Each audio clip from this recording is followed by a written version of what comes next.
Mesdames, Messieurs, bonjour et merci d'être encore en direct sur Info TV, naturellement, dans le cadre de votre programme Espace Miné. Espace Miné de ce jeudi, comme vous le savez, nous marquons un arrêt pour ce que nous appelons ici jeudi spiritualité. Un angle très important de la spiritualité nous intéresse ce jour. Nous allons nous poser la question sur la religion. La religion, est-ce un atout ou alors un inconvénient pour le continent africain? Pour le continent noir. Quel est le regard sur la religion? Avez-vous l'impression que cette religion a donné beaucoup plus de chance à l'Africain que vous êtes et que nous sommes? Ou alors la religion a tout simplement tué le continent africain? Nous en parlerons ce matin afin que nul n'en ignore. Et pour en parler avec efficacité, avec pertinence et surtout avec profondeur, ils seront naturellement hommes d'église, ils seront traditionalistes, ils seront de toutes les façons bien introduits dans la chose spirituelle. Ce matin toujours, nos autres rubriques n'ont pas du tout changé. Avec votre accord, nous allons accueillir tout à l'heure la très époustouflante Claudia pour une balade en kiosque. Toujours avec votre participation, vous aurez également la dénonciation du jour. Cette dénonciation qui restera ce fait de société et qui vous énerve. À notre niveau, nous avons le courage de le poser sur la table de débat.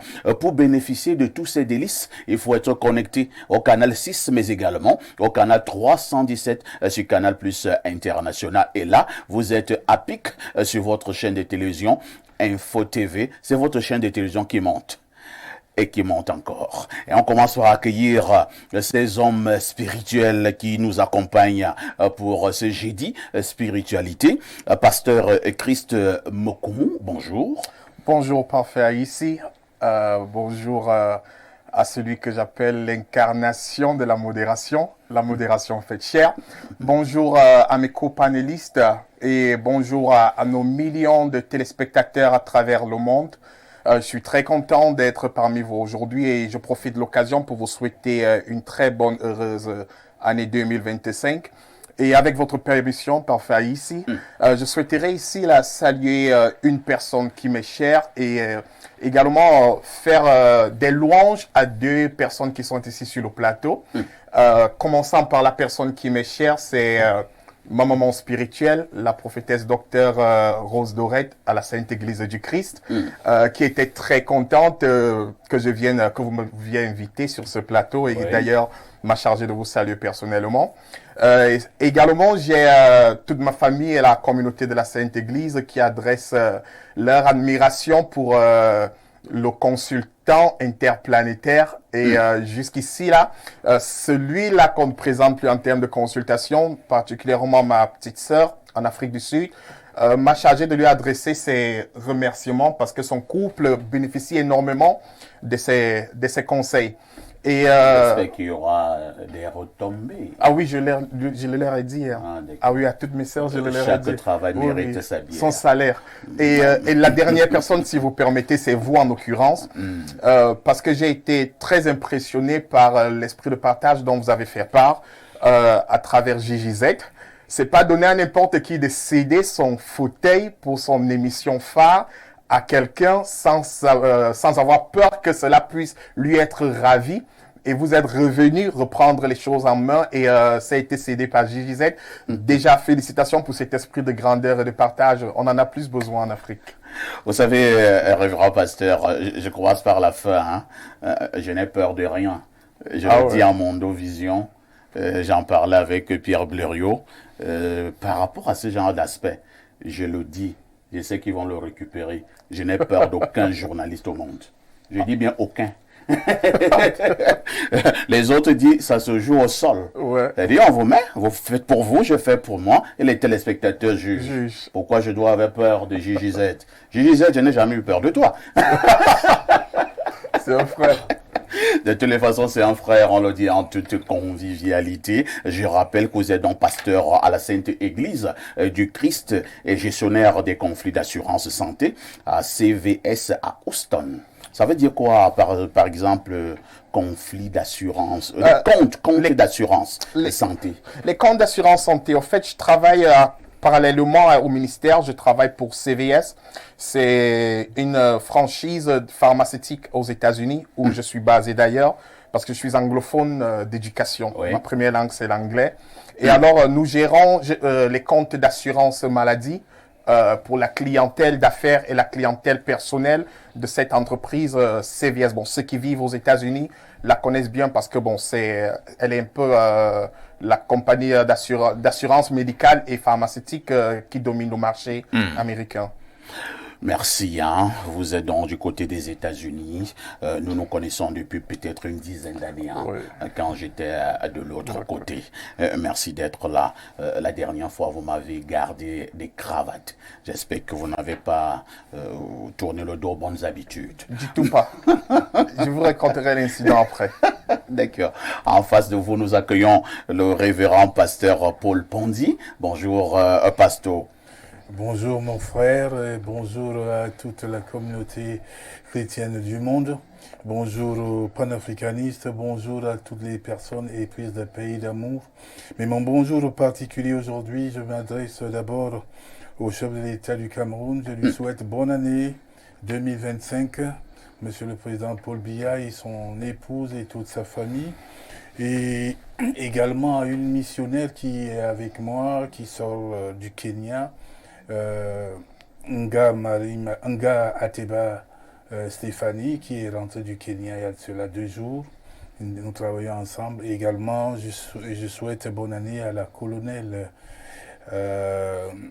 Pauline Ngaska, qui travaille également avec moi dans le cadre de nos missions chrétiennes.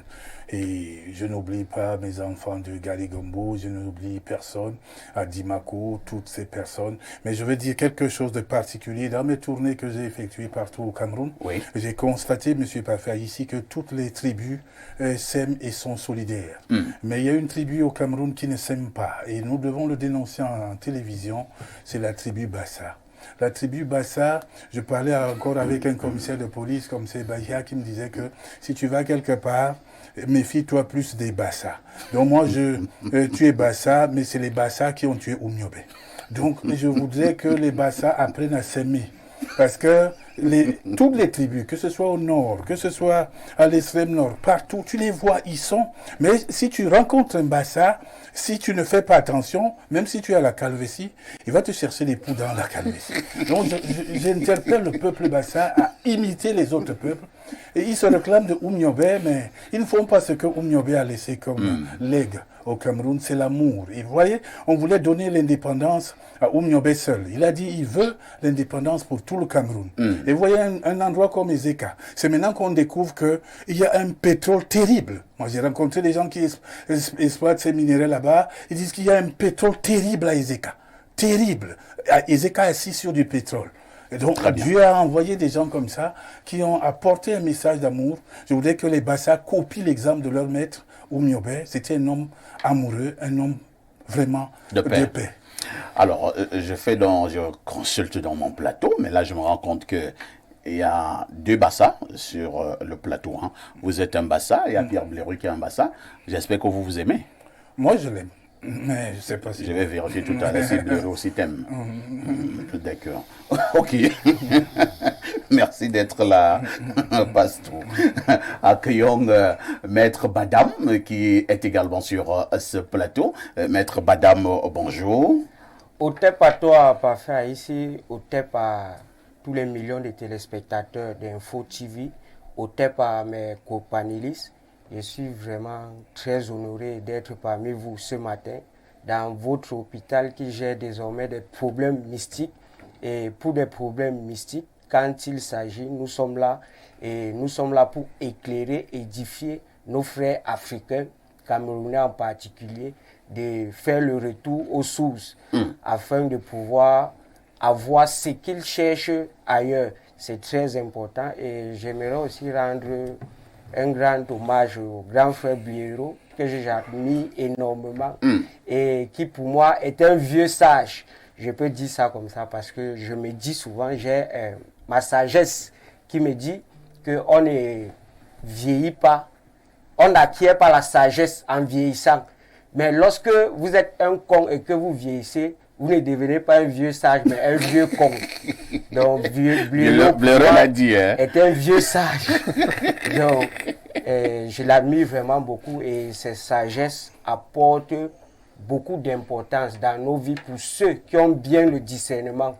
Parce que pour ceux qui ne l'ont pas, ils sont toujours en train de critiquer comme ils le font, même sur des plateformes, des réseaux sociaux. Très bien. Et j'aimerais bien dire un grand merci à Blériot et que je suis honoré d'être aujourd'hui sur le même plateau que lui. D'accord, ça a longtemps été un rêve, hein. Le rêve a été réalisé. Vous êtes donc en face de Blériot. Je rappelle pour votre côté, vous concernant, que vous êtes traditionnaliste traitant.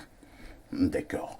En face donc justement de vous, nous allons accueillir notre consultant qui depuis l'année 2025 a décidé de s'appeler Kastou. Il reste donc un digne fils de Boumiebel, descendant de Oumiobe. C'est le consultant planétaire. Pierre Blériot Niamey, bonjour. Bonjour, parfait Aïs, et merci de m'associer à votre panel ce matin. Je sais que beaucoup attendent que je réagisse relativement au propos du pasteur Pondi. Il ne s'adressait pas à vous. Oui, en partie, vous avez demandé si je l'aimais. Parce qu'il parlait des Bassa. Oui, moi je n'aime... Il a dit que de plus en plus, quand tu rencontres un Bassa quelque part, quand toi tu es Bassa, sache que tu es en danger. Bon, déjà qu'il a dit beaucoup de choses qui sont fausses. Ah bon? Quand vous allez chez tout le monde, chez les bêtis, on dit que si tu veux refuser un truc à un boulot, donne ça à un boulot pour partager. C'est un proverbe boulot, hein. C'est-à-dire que si tu veux refuser un truc à un boulot, donne à un boulot pour partager. Sache que le boulot là n'aura pas. Sache qu'il ne va pas donner au boulot. D'accord? Si vous allez dans le Noun, on vous dira que quand on veut tuer un Bamoun, on associe un Bamoun. Non, ça c'est des faux clichés. Les êtres humains sont comme ça. Dans le ventre de ta mère, dans le ventre de ma mère, quand on veut faire du mal à un frère, on prend son frère. Ce n'est donc pas une exclusivité. Mais parlant de Oumiobe, Oui. Oumiobe n'a jamais dit que les Bassa s'aiment entre eux. C'est moi qui fais comme Oumiobe a demandé. Un jour, lors d'une réunion, un Bassa comme Pondi a demandé à Oumiobe, et les Bassa écoutent, est-ce que l'indépendance est aussi pour les Banènes? C'est-à-dire qu'il fallait exclure les Banènes. Mais Oumiobe dit que les Banènes aussi sont les Camerounais. L'indépendance, là, c'est pour les Banènes. Il dit les Bafia aussi. Voilà le genre de Bassa. Le genre de Bassa qui avait aux côtés de Oumiobe. Oumiobe parlait 6 langues nationales. Alors, quand tu aimes, tu n'aimes pas que tes frères. Tu t'ouvres à aimer le monde. Le tribalisme, dit Ebenezer Ndjomwele, le tribalisme, c'est celui qui réduit l'humanité aux frontières du village. Le tribaliste, Pondi tribaliste, non, je ne suis pas tribaliste. C'est celui qui, laisse que je parle, tu vas parler. C'est celui qui réduit l'humanité aux frontières du village. J'ai le même problème avec tous les humains. Quand tu es correct, je te suis, j'écoute, j'échange avec toi. Si tu n'es pas correct, je ne marche pas avec toi. Très bien. Donc, les Bassa corrects, dont Pondi ne fait pas partie, je m'entends bien avec eux. Les Bassa qui ne sont pas corrects, qui viennent dire que... Non, dès que tu... Donc, Pondi n'est pas... Non, c'est pas un type correct, c'est pas un type correct. Oh là là. Donc, qu'il sache donc qu'il n'aura pas la paix à côté de moi tant qu'il ne deviendra pas correct. Et aujourd'hui, j'espère que l'émission d'aujourd'hui va se terminer. Parce que je ne vais pas te rater aujourd'hui. Je te promets. Je t'ai laissé les fois dernières. Je suis droit de dire. Je te promets, si tu glisses... Je suis... Si tu glisses... Je rappelle que ce n'est pas un débat entre révérend Pondi et le consultant Niemek. Voilà. Je ne sais voilà, dernière prise de parole. Nous allons évoluer. Je suis venu faire l'émission. Tout à fait. Parfait ici. Je ne suis pas venu en conflit. Vous n'êtes pas au ring. Au ring avec... S'il est au ring avec son ring, moi je viens pour apporter mon expertise comme j'apporte. Et c'est ce que les téléspectateurs attendent. C'est ce que les téléspectateurs attendent. Mais je tiens à dire que Oumiobe, effectivement, n'était pas tribaliste. Tout à fait. Comme Mais- on dit. Parce qu'il faut même dire son nom là, son nom Pondi là. Non, mais s'il te plaît. Mais pourquoi tu me laisses pas parler? Écoute ce que Paul Pondi, son père avait tu ne me laisses pas fait. Son parler? père organise la construction de l'église presbytérienne de son village. Il invite tous les autres Bassa tous les vendredis pour cotiser pour construire l'église de Ngoma Poubi. Un jour, mon grand-père qui était son camarade de classe lui dit que Pondi, tu trompes qui comme ça? Nous, on cotise pour construire l'église de Ngoma Poubi. Nous, on n'a pas besoin des églises dans notre village. Comme il était délégué général à la Sûreté nationale, les gens disent Niemek va mourir. Pondi prend la parole, il dit Niemek ne va pas mourir. Vous pensiez la même chose que lui. Cela signifie donc que cette affaire Niemek Pondi, ça date. C'est des camarades de classe. Et vous ramenez ça en l'église qui se trouve. Vous avez dans les yeux confus. Moi, je le comprends. L'église qui se trouve en Je suis en train de vouloir a été raconter. construite par tous les autres Bassa de Je Yaoundé. suis en train de vouloir Alors, passons, raconter. on y va chuter. Oui, oui, je vais raconter une petite anecdote. Voilà. par rapport Vraiment à très Oumiobe. rapidement. Oui, oui. Oumiobe qui tient donc une réunion à Boumiébel.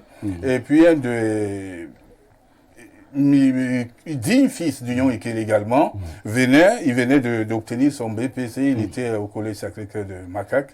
Il voulait participer à la réunion. Quand il arrive, Oumiobe lui dit, c'est de sa bouche qu'il m'a donné ce témoignage lui-même, Oumiobe lui dit, mais va étudier à Macaque. Ne viens pas rentrer dans les affaires politiques. Si on nous tue, nous tous, qui va rester? Donc, Oumiobe, c'était quelqu'un de visionnaire, quelqu'un de patriote, quelqu'un qui avait véritablement un esprit d'ouverture. Et moi, je suis de cela, je parcours l'Afrique parce que je ne suis pas tribaliste. Tu veux que je parle de votre tribalisme? Non, je ne suis Non, pas non, on n'est pas là pour ça. On n'est pas là. Tous les policiers de Ngoma Poubi sont de chez vous, non? C'est pas Vous possible. avez un seul policier qui sort de Boumiébel. Nous ne sommes pas là pour ça. Pondi a mis tous Non. les Il y a ennemis du Cameroun encore dans la police. Longol qui l'a mis dans l'armée. Non, vraiment, votre vous allez le régler au village. Tu veux que j'en parle? Merci. Non, vous n'en parlerez pas. Vous veux que je dise pourquoi S'il vous plaît. lui qui a fait- Nous allons évoluer. il faudra faire attention. Nous allons C'est évoluer. lui qui a fait. Mais là, nous allons remettre la parole à Pierre Exactement. Blériot pour la sagesse de ce jeudi matin. Allons-y, Pierre Blériot. Alors, ce jeudi matin, nous disons, ne confie à personne un secret qui te semble trop lourd à porter. On peut reprendre. Ne confie à personne un secret qui te semble trop lourd à porter. Et pourquoi? Ça veut dire que si toi-même tu ne peux pas porter ton secret, ne le fais pas porter par quelqu'un d'autre. Il sera aussi trop lourd pour lui, il le fera porter à quelqu'un d'autre. Merci Pierre Blériot. Est encore attendu sur ce plateau le père Minkala, le père Ndongo Minkala, curé de la paroisse d'Invan. Il a confirmé sa participation. Nous espérons qu'il va nous J'espère qu'il retrouver va arriver. sur ce plateau. À tout de suite pour la suite.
Claudia Antia, bonjour. Bonjour, parfois ici, bonjour à tous les téléspectateurs d'Espace Miné qui nous suivent ce matin. C'est un plaisir de vous retrouver. Plaisir partagé. Hein. Je parle comme les autres. Plaisir partagé. C'est vrai que ces expressions-là, par moments, nous jouent des sales tours. Hein. Quand tu dis que vraiment, je suis très content de te voir aujourd'hui, c'est pour moi un grand plaisir. Et moi, je réponds plaisir partagé. Alors, un jour, une dame bien connue, paix à son âme, elle était une grande dame politique au Cameroun. Oui. On vient donc, on lui adresse des condoléances. Elle avait eu un deuil. On dit vraiment, Madame la Présidente, nos condoléances. Et vous savez la réponse? Non. Il dit à toi autant. Elle était habituée. Elle était sûre qu'elle était très civilisée. Elle a des belles expressions. À toi autant. Bon, la personne qui a adressé les condoléances a regardé calmement et est partie. Mais la femme, si me souhaite aussi un deuil. Claudia? Oui, parfois. Comment a été la nuit? La nuit a été bien, ça s'est très bien passé. Et vous savez qu'aujourd'hui, c'est jeudi des filles. Hein, donc, jeudi des meufs. Jeudi des meufs. Avec des t-shirts mouillés. Tout à fait. J'ai quelque chose à dire. J'ai eu pas mal de plaintes de certaines filles qu'on appelle particulièrement, très souvent, les tisas. Et à ce qu'il paraît, les hommes mariés n'ont pas donné l'argent pour les fêtes de fin d'année. Mais attends un peu, pourquoi tu défends tellement les TISA? C'est pas la première fois Elle est la que tu le présidente fais. des TISA. Tu es la présidente des TISA du Cameroun. J'avais dit que je suis là pour parler de la situation que ces femmes vivent parfois et pour les fêtes de fin d'année. Mais pourquoi tu refuses d'assumer d'être la présidente des TISA? Je t'en prie, De toutes les façons, les hommes qui entretenaient les TISA, il faut leur donner de temps en temps de l'argent, surtout l'argent des fêtes. Parfois, est-ce que tu as donné l'argent à... Est-ce que moi je me reconnais dans cette affaire? Les Rio? Moi, je donne de l'argent J'ai aux pas femmes. de TISA. Si une femme sait qu'elle est ma TISA, qu'elle parle. Je n'ai pas de TISA. Vous ne pouvez même pas avouer, c'est clair. Je n'ai pas de TISA. J'ai les femmes. Voilà. Nous avons des femmes, non des TISA. Moi, je ne Voilà. fais pas les TISA. Vous êtes en direct sur Info TV. Le programme, c'est Espace Miné. La petite Claudia nous a retrouvés. Claudia, que disent les journaux? Parfait, ici. Voici les événements qui ont marqué l'actualité au Cameroun ces dernières 24 heures. À la une, ce matin, Info TV, la chaîne qui monte, c'est l'information qui bat. La une du quotidien, Le Témoin. D'après ce journal, la chaîne de télévision Info TV, basée au quartier Foulaine, connaît une progression remarquable depuis son lancement fin 2019. En quelques années seulement, elle est devenue l'une des meilleures chaînes de télévision au Cameroun. Le fondateur de la chaîne, Dieudonné Mveng, a probablement joué un rôle dans le succès en apportant son expertise et sa vision pour développer la chaîne. À la fin de ce journal, la photo de Dieudonné Mveng que vous voyez à l'écran à l'instant. On parle d'autre chose avec le quotidien Info Matin, plus précisément des produits de grande consommation.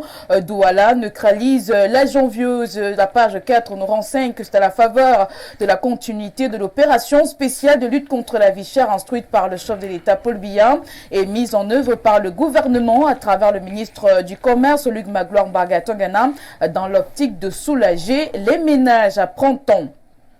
Opération Mindjet 2035, on en parle avec le prix hebdomadaire, la météo. Déjà 975 620 personnes formées au TIC par l'IAI Cameroun. Chiffre légendaire de jeunes, enfants et femmes atteint ce 15 janvier à Durand, dont la Damawa, après distribution de 220 parchemins aux lauréats de la promotion Yaya Dumba, grâce au soutien indéfectible de Madame Chantal Biet, l'accompagnement des ministres Louis-Paul Motazeux et Alamine Ousmane. Mais autre information à retenir ce matin, avec Cameroun Tribune, on parle de filière cacao et café à l'offensive, visiblement soucieux de capitaliser le contexte favorable, notamment pour le marché du cacao. Le président de la République, Paul Biya, a redynamisé mardi dernier le fonds de développement dédié. Mission élargie, organe de gestion réformé et accroissement des ressources sont quelques changements apportés par le décret portant réorganisation et fonctionnement du FODEC. La page 2 nous renseigne davantage.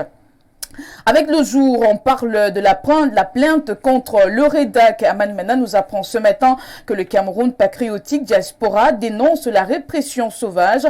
L'information est donc à découvrir en page 5 de ce journal paru en kiosque ce matin. Entre-temps, avec le quotidien, mutation de Georges Alain Boyomo. Ce 16 janvier, on parle de munitions, matériel militaire, saisie d'effroi. En l'espace de 3 mois, les forces de sécurité, les services des douanes ont intercepté d'importantes cargaisons à Maroua et Ngaoundéré, des opérations héroïques qui ne vont pas sans question. L'information est donc à découvrir en page 5 au bas de une de ce journal. On parle de la mort de David à Bouentoui, la mort d'un juste. Tout savoir sur cette actualité, bien vouloir lire la page 4. Avec le Messager, le tabloïd parle ce matin d'Episcopat et GECAM, convergence entre les évêques et Tawamba. La lettre du patron, du patronat, du DG de Camerco n'est pas isolés des premières dons, les similitudes avec le message des prélats traduisent le malaise social d'un pays qui se dégrade et se délite. L'information est à lire en page 7 de ce journal avec repère. On parle de présidentielle 2025. Kamto joue avec le feu à Printemps. Sentant sa défaite prochaine, le leader du MRC inonde médias et réseaux sociaux de récriminations infondées au sujet d'une grossière manipulation du fichier électoral. Aux abois, il dénonce maladroitement une collusion entre Elecam et le pouvoir en place. Il laisse ainsi planer le spectre de graves périls engendrés par des crises électorales inutiles. Le sujet est hautement stratégique à quelques mois du scrutin prévu en principe en octobre 2025. En clôture avec le quotidien Réalité Plus, Paul Guarekindi nous propose une actualité et pas d'un moindre. Il s'agit des décrets importants qui seront lus ces jours-ci. On parle notamment du nouveau gouvernement, comité central du RDPC New Look, nouveau DG et DGA, nouveau gouverneur et préfet. L'information est à lire en page 3 de ce journal. Parfait ici.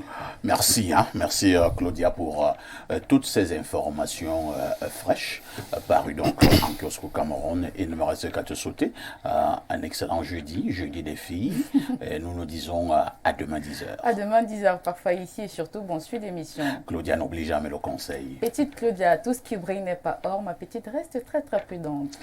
Merci beaucoup. Au moment où Claudia nous donnait toutes ces informations fraîches parues en kiosque au Cameroun, nous serons de tout cœur avec la famille nucléaire du haut commis de l'État qui a donc perdu son digne fils. Il s'agit de l'ancien ministre David Abouem Machoui qui est donc décédé hier, ancien secrétaire général de la présidence de la République, ancien secrétaire général des services du Premier ministre, ancien ministre de la République, donc ancien secrétaire général de plusieurs départements ministériels. David Abouem Machoui a tout simplement connu une carrière extrêmement riche. Il reste donc un haut commis de l'État, que son âme repose en paix. Pierre Bluriot, Onyemec, les parutions de ce jour, parlant justement de ces parutions, nous avons donc le journal Le Témoin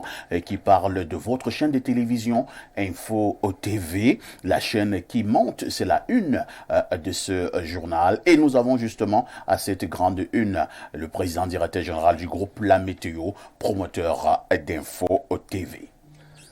Parfait, ici il est difficile de prendre la parole pour parler de son boss, mais à côté d'être le boss, c'est un monsieur affable avec lequel on a des échanges très privés et dont je peux dire un certain nombre de choses. Parfait ici. Ce chimiste, sorti de l'INSIA de Ngaoundéré, a travaillé à la SCDP à l'époque comme cadre. Il a abandonné, il a démissionné il y a 10 ans pour se lancer dans un métier qui le passionnait déjà. Et c'est après 7 ans d'existence qu'on finit par découvrir qui est derrière ces œuvres. Parce que, faut-il le dire, il n'a pas que la chaîne de télévision Info TV. Vous avez le quotidien Info Matin. Vous avez celui qui tend même déjà à devenir quotidien, mais qui est un tri hebdomadaire, la météo. Vous avez la météo sport. Tout cela, c'est les œuvres de Dieudonné Vin.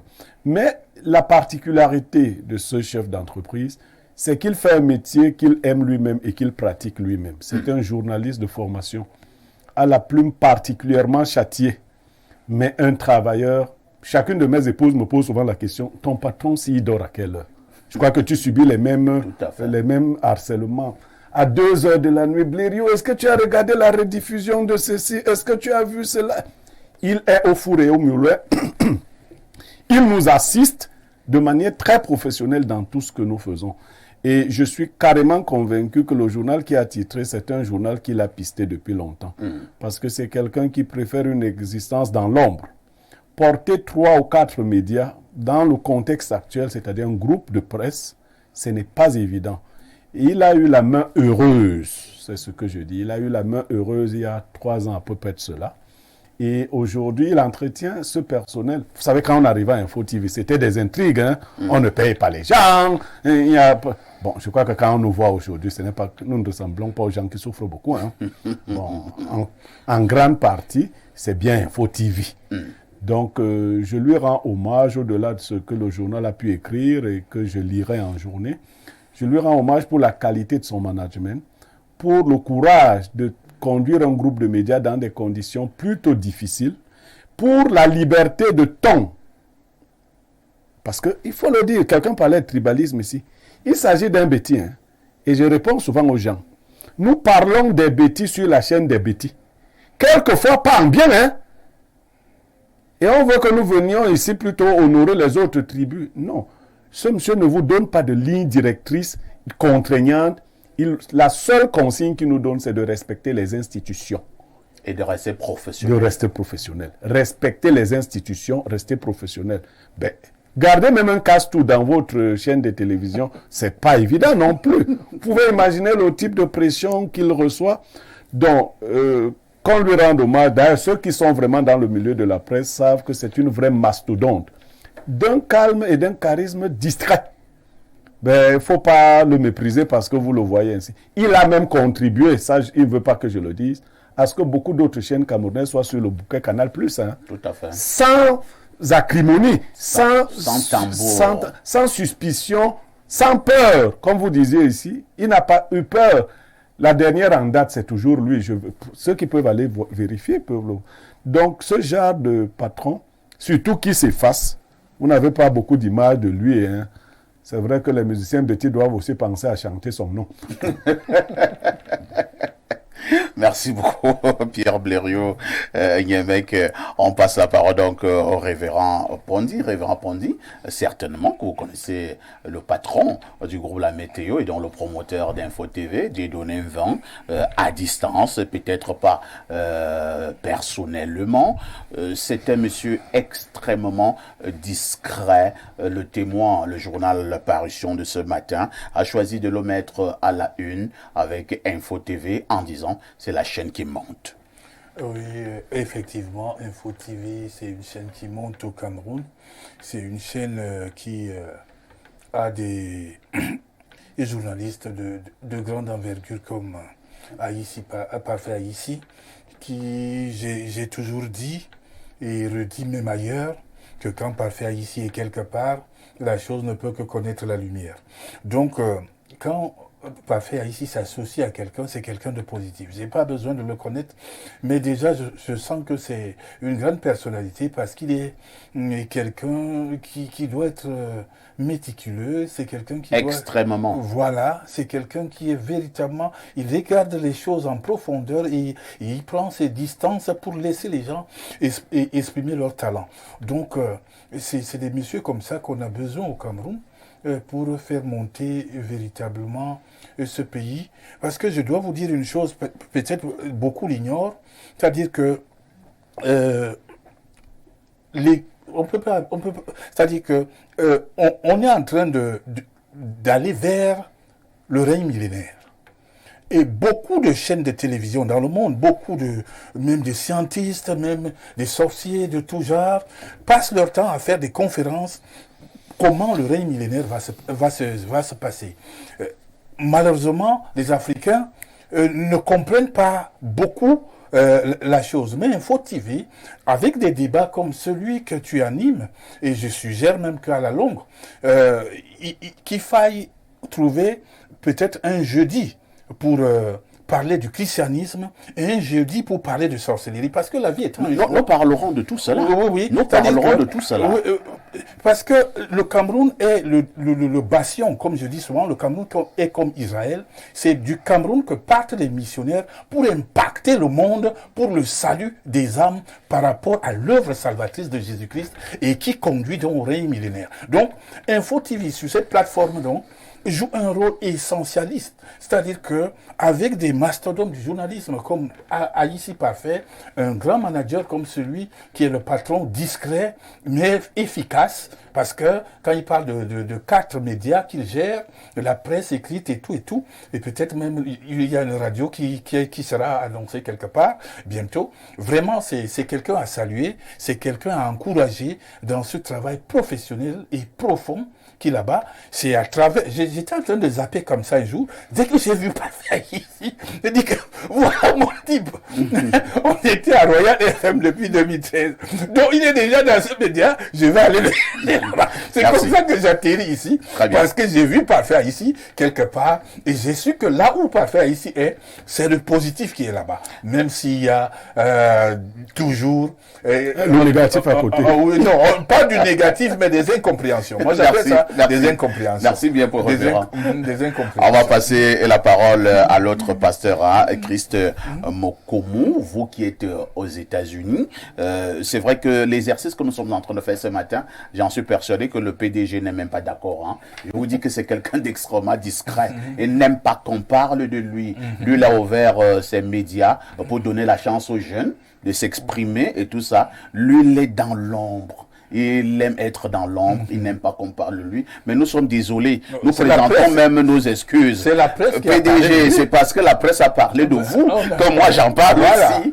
Donc, un mot à l'endroit du promoteur d'Info TV, monsieur Dieudonné Mvan, qui ne fait que son travail, aider la jeunesse camerounaise, aider ces nombreux jeunes qui ont pourtant du talent, mais qui par moments sont au chômage et parfois qui meurent dans l'anonymat.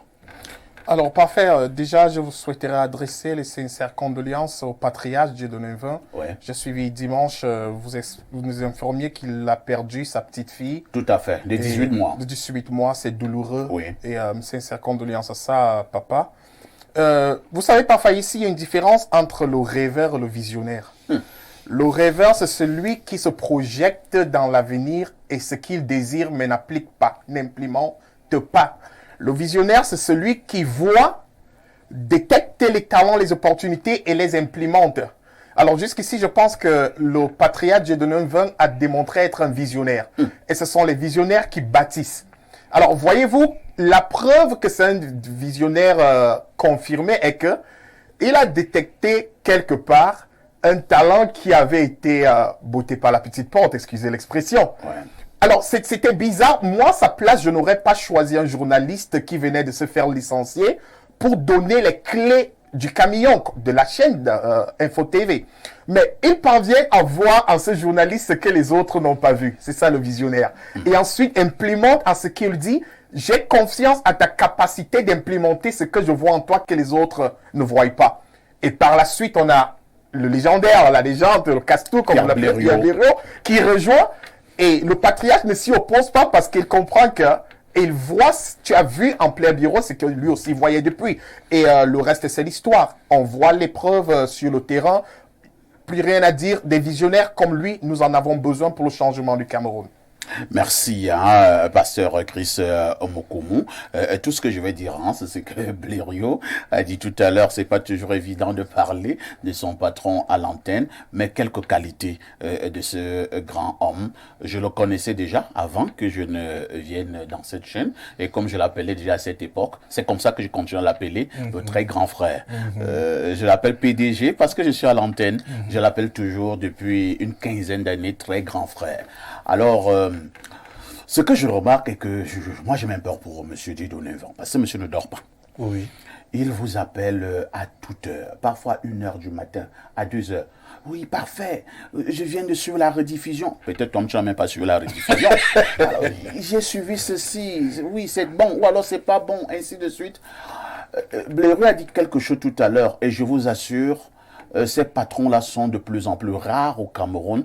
C'est-à-dire des patrons qui laissent une bonne liberté à leurs employés de travailler. Je parle des médias, parce que c'est très délicat. Je parle des médias.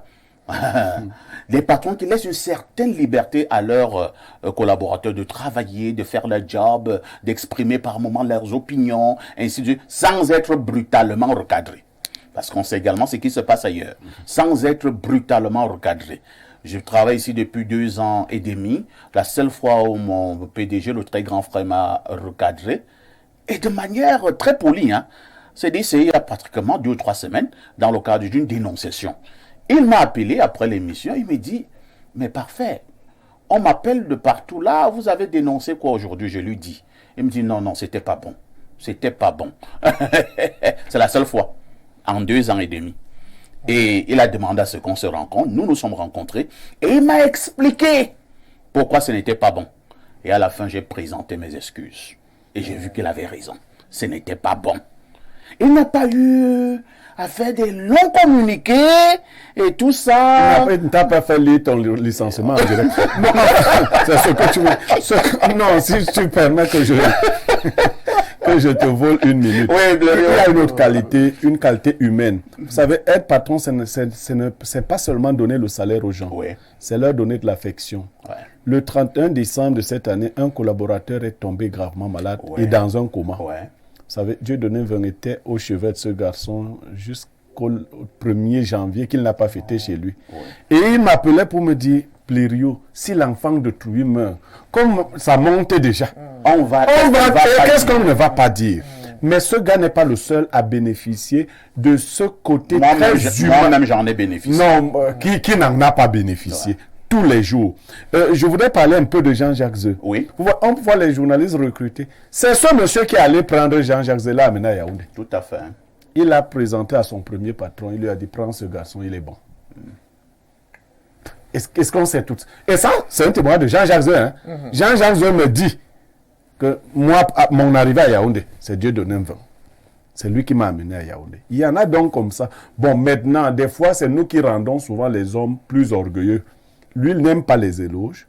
Ne l'affublons pas d'éloges. Tout à fait. Aujourd'hui, nous le faisons, mais nous le remettons dans sa cage où il a l'habitude d'être dans la grande discrétion. Merci beaucoup. Hein. De toutes les façons, aux grands hommes, la nation reconnaissante pour tout le travail que M. Dieudonné Mveng abat pour la jeunesse camerounaise et pour soutenir le métier au Cameroun. Je pense qu'il a besoin d'un accompagnement. À tout de suite pour la suite.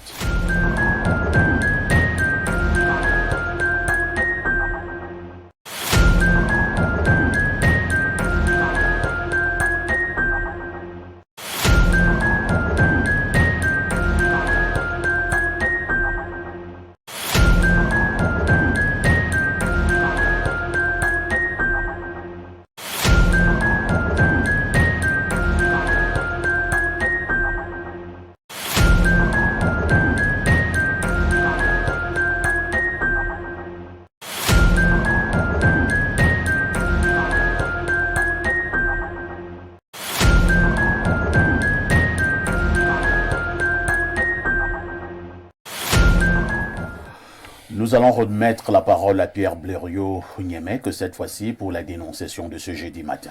Parfait, ici, la dénonciation de ce jeudi matin, on va t'appeler de partout. Parce qu'on m'appelle déjà, ne dénonce plus, ne dis plus. Tu as annoncé hier, ne dis plus, je vais dire.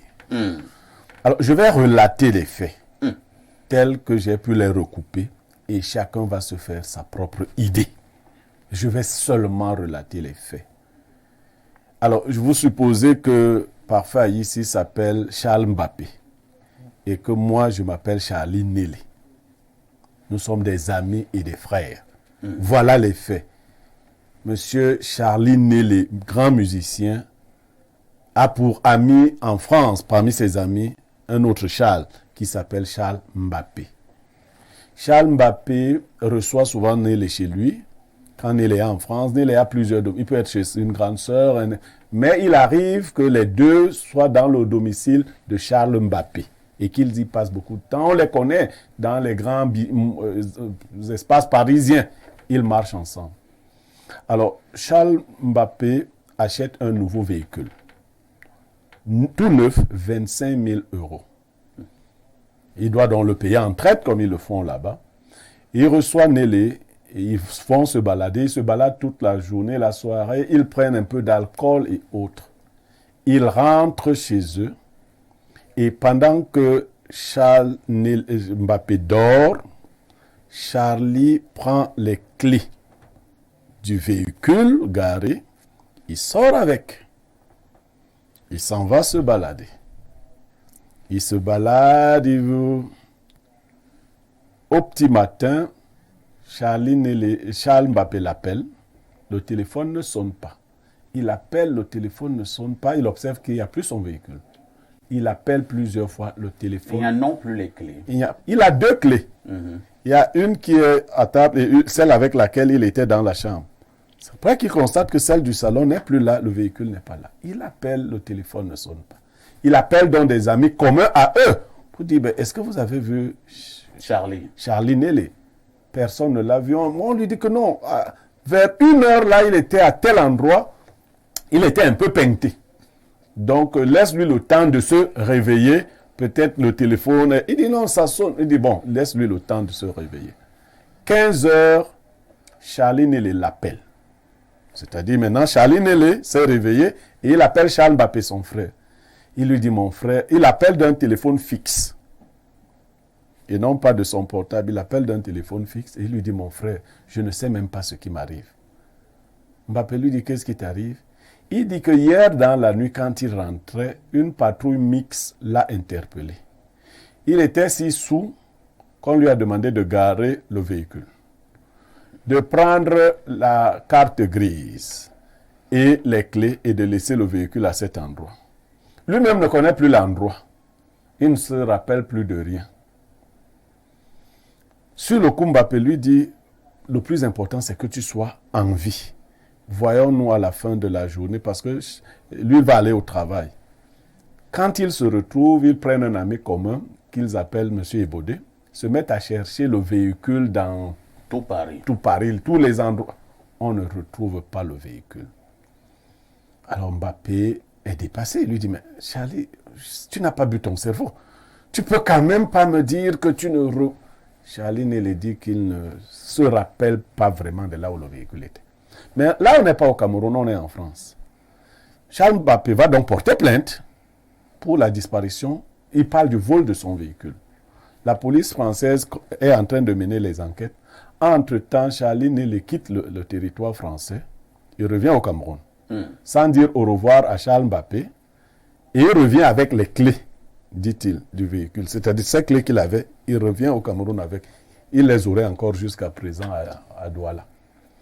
Alors, les derniers rapports de police, parce que je vous avais dit, j'ai eu un certain nombre d'informations, disent qu'on n'a pas vu sur cet itinéraire ce véhicule-là pendant toute cette nuit. Que la patrouille a bien existé, il y a eu une patrouille, il y a des patrouilles presque partout, mais qu'aucune patrouille n'a interpellé Charlie Nelly. Troisièmement, si la patrouille avait interpellé Charlie Nelly, la voiture serait dans une fourrière. Et qu'à partir du numéro matricule du véhicule, on retrouverait le propriétaire et il en serait informé. La voiture de Charles Mbappé a donc disparu. De la circulation. Elle s'est évaporée. Elle n'existe plus. Le minimum, c'est qu'il l'a confié. Aïssi m'a confié sa voiture. Je dis que je dois ramener la voiture d'Aïssi et la lui remettre. Je dis à Aïssi que je ne me rappelle plus de rien. Non, entre-temps d'abord, parce que si je m'en tiens au récit que vous avez donné, Charlie, sauf si j'ai mal compris, a pris le véhicule à l'insu de Charles Mbappé. Mais c'est ce que j'ai dit. Voilà, parce que dire qu'Aïssi m'a confié. Bon, ok, oui, bon. On ne lui a pas confié un véhicule. Non. Il a pris le véhicule pendant que Charles Mbappé dormait. Et lui, il est parti avec le véhicule. Voilà. Et donc, voilà la situation. Je veux dire que j'ai eu Charlie Nelly 2 fois au téléphone. Par rapport à ce problème. Et qu'est-ce que Charlie lui t'a dit? Charlie m'a donné sa version des faits. Oui. Leur ami Ebodé, ils appellent président Ebodé, m'a donné sa version des faits. Il y a quelqu'un d'autre qui m'a donné une autre, qui est très proche de tous, il m'a dit non, soyons sérieux. Soyons sérieux. Charles Nelly ne peut pas venir dire à son frère qui ne sait pas où le véhicule se trouve, que le véhicule s'est évaporé. Il vient à Paris tout le temps. Il n'est pas quelqu'un qui vient à Paris pour la première fois, qui ne connaît pas Paris, qui se serait égaré. Puisque si tu as un véhicule et que tu circules, c'est que tu connais au moins les rues et autres. Et que les gens boivent. Pas boire au point de ne plus savoir que ici j'étais à Emombo, après Emombo j'étais à tel lieu. Ils ont visité tous ces lieux. Les caméras de surveillance ont balayé tous ces endroits. On ne voit pas cette voiture. Et donc, Charles Mbappé est dans tous ces états. Parce qu'il a acquis un autre véhicule ces jours-ci, à 18 000 €. Il paye donc 2 traites. Parce qu'on lui a dit au niveau de la gendarmerie que non, tel que tu décris la personne qui... Vous savez, vous êtes amis. Et vous, les Africains, on ne vous fait même pas trop confiance. Tu peux lui avoir dit que va nous vendre le véhicule pour venir demander... Vous êtes dans l'entourloupe. Vous êtes dans l'entourloupe, c'est ton frère. C'est ce que tu dis. Donc, si c'est ton frère, regardez ça entre vous. Il paye donc 2 traites de véhicule au même moment. Voilà. Merci, la dénonciation de ce jour. À chacun de se faire sa propre idée. On passe la parole d'abord au révérend Opondi. Une histoire donc compliquée parce que Charlie Nélé est un artiste musicien bien connu au Cameroun. Maintenant, Charles Mbappé est son grand ami. Il prend le véhicule à l'insu de son grand ami et maintenant il vient dire qu'il ne sait même plus là où le véhicule est parti. Aussi simple que ça. Est-ce qu'on doit prendre ça au sérieux? Qu'est-ce qu'on peut bien dire de la malhonnêteté? Ça, c'est un peu ça qui revient, qui ressort tout de suite. Ça veut dire qu'il n'y a pas de franchise dans ce développement. Déjà que le véhicule qui est pris, c'est sans permission. C'est-à-dire que quand on prend quelque chose sans permission, il y a déjà une faute. S'il avait déjà même pris le véhicule avec permission. Et ça me rappelle un peu le monsieur qui t'appelait ici, qui voulait mon numéro. C'est un monsieur, on dormait sur le même lit. Mais voyez-vous, mon père était en commissaire de police. Et après sa retraite, il a commencé à faire les coupes de bois. Et on utilise le gasoil pour alimenter soit les machines et tout. Moi, je ne connais pas. Mais il a mené donc les planches à la maison. Ce monsieur quitte le lit. Nous sommes couchés ensemble. Il s'en va vendre les planches de mon père à 3 heures du matin. Donc, il y a des gens malhonnêtes à un point où vous ne pouvez pas imaginer dans cette société des hommes aujourd'hui. Ici, c'est la malhonnêteté qui ressort. Il n'est pas vrai dans sa démarche. Il prend le véhicule, il s'en va soit l'égarer ou bien donner à quelqu'un d'autre. Mais il faut qu'il dise tout simplement la vérité. La vérité affranchie. C'est ce que dit la parole de Dieu. S'il avait dit la vérité, il n'y aurait pas de débat. Là, il y a un tissu de mensonges. Il ne dit pas la vérité. Peut-être même c'est à cause de ce véhicule qui rentre précipitamment au Cameroun. Et puis, Blaireau nous dit qu'en rentrant d'ailleurs au Cameroun, il est venu avec la clé du véhicule. C'est pas possible. Attends, mais est-ce que la clé est devenue une chaîne au cou? Si c'est vraiment cette démarche qu'on peut avoir seulement par rapport à cette histoire, elle est archi fausse. C'est-à-dire que l'homme qui commet ces actes-là n'est pas vrai, du début jusqu'à la fin. Mais si jamais il y a une autre lecture, parce qu'il faut toujours dédouaner, il faut écouter les deux parties, il faut jamais accuser quelqu'un et le jeter directement dans la fosse au lion. S'il y a une autre lecture, on peut reconsidérer les choses. Mais si c'est la seule lecture, elle n'est pas possible, elle n'est pas acceptable. Merci beaucoup. Maître Badam, c'est vrai que vous qui êtes mystique, que faisons-nous en pareil moment? Quelqu'un vous sait que vous êtes un grand ami, comme je suis avec Blériot depuis de longues années. Même si je suis même ton ami, est-ce que tu dois même d'abord prendre mon véhicule? Tu ne me dis pas. On parle comme là d'un véhicule, non? On ne parle pas d'une soirée où il a pris ma chemise, il a pris ma veste, il a pris un stylo. Bon, tu as même déjà pris, maître. Mais maintenant, tu n'as même plus ramené. Parce qu'on peut même encore dire, bon, il a pris, d'accord, c'est son ami. Bon, quand je vais le ramener, c'est sûr que mon ami peut être un peu fâché, mais je vais lui dire, bon, mon frère, j'ai pris le véhicule, j'avais un sérieux problème, mais voilà le véhicule que je suis encore revenu garer. Et, bon, tu as pris mon véhicule sans mon autorisation.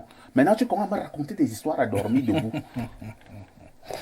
De prime abord, je ne vais pas mettre en cause la moralité de M. Charlie Nélé. Ah bon? Parce qu'on ne se connaît pas particulièrement.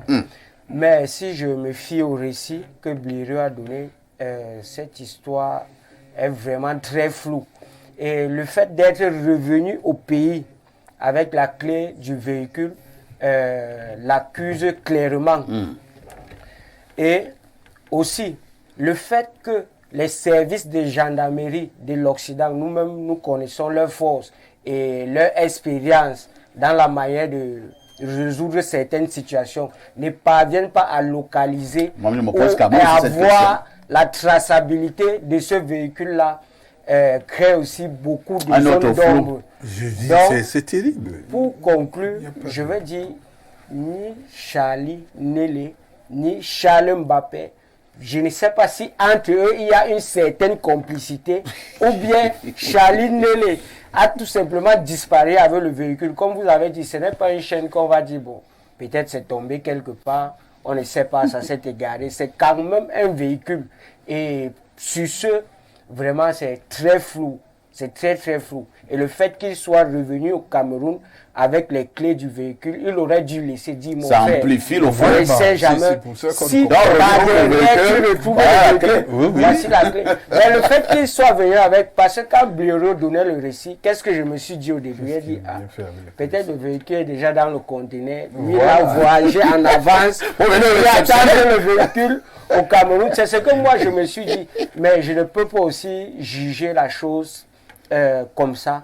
Donc il faut vraiment que les deux amis s'asseyent. Très bien. Et ils parlent et puis ils vont trouver un terrain. Qu'ils parlent face à face et Oui, qu'ils oui. parlent profondément. Oui, oui, Que parler la vraiment, vérité. vraiment, là, disons-nous des vérités. Oui, oui. Où est mon véhicule?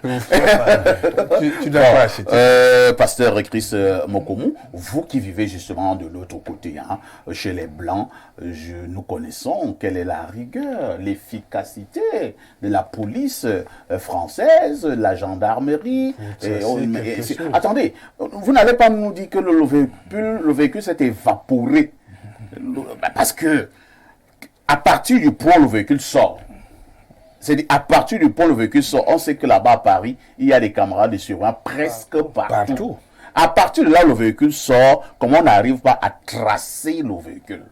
Est-ce qu'il n'y a pas aussi même des zones d'ombre assez... Est-ce que Charlie Nélé, je pose des questions, est-ce qu'il a aussi corrompu les forces de l'ordre là-bas?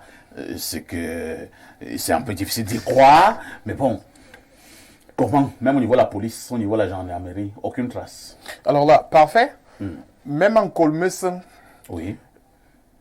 la police s'est rassurée d'y mettre des caméras de surveillance. Voilà. Même en Colmeus, combien de fois Paris, Voilà. même en Colmeus, même à soi, dans les villages retirés, on retrouve déjà des caméras. Alors, elle est très réminiscente de l'histoire que Blaireau a également racontée hier.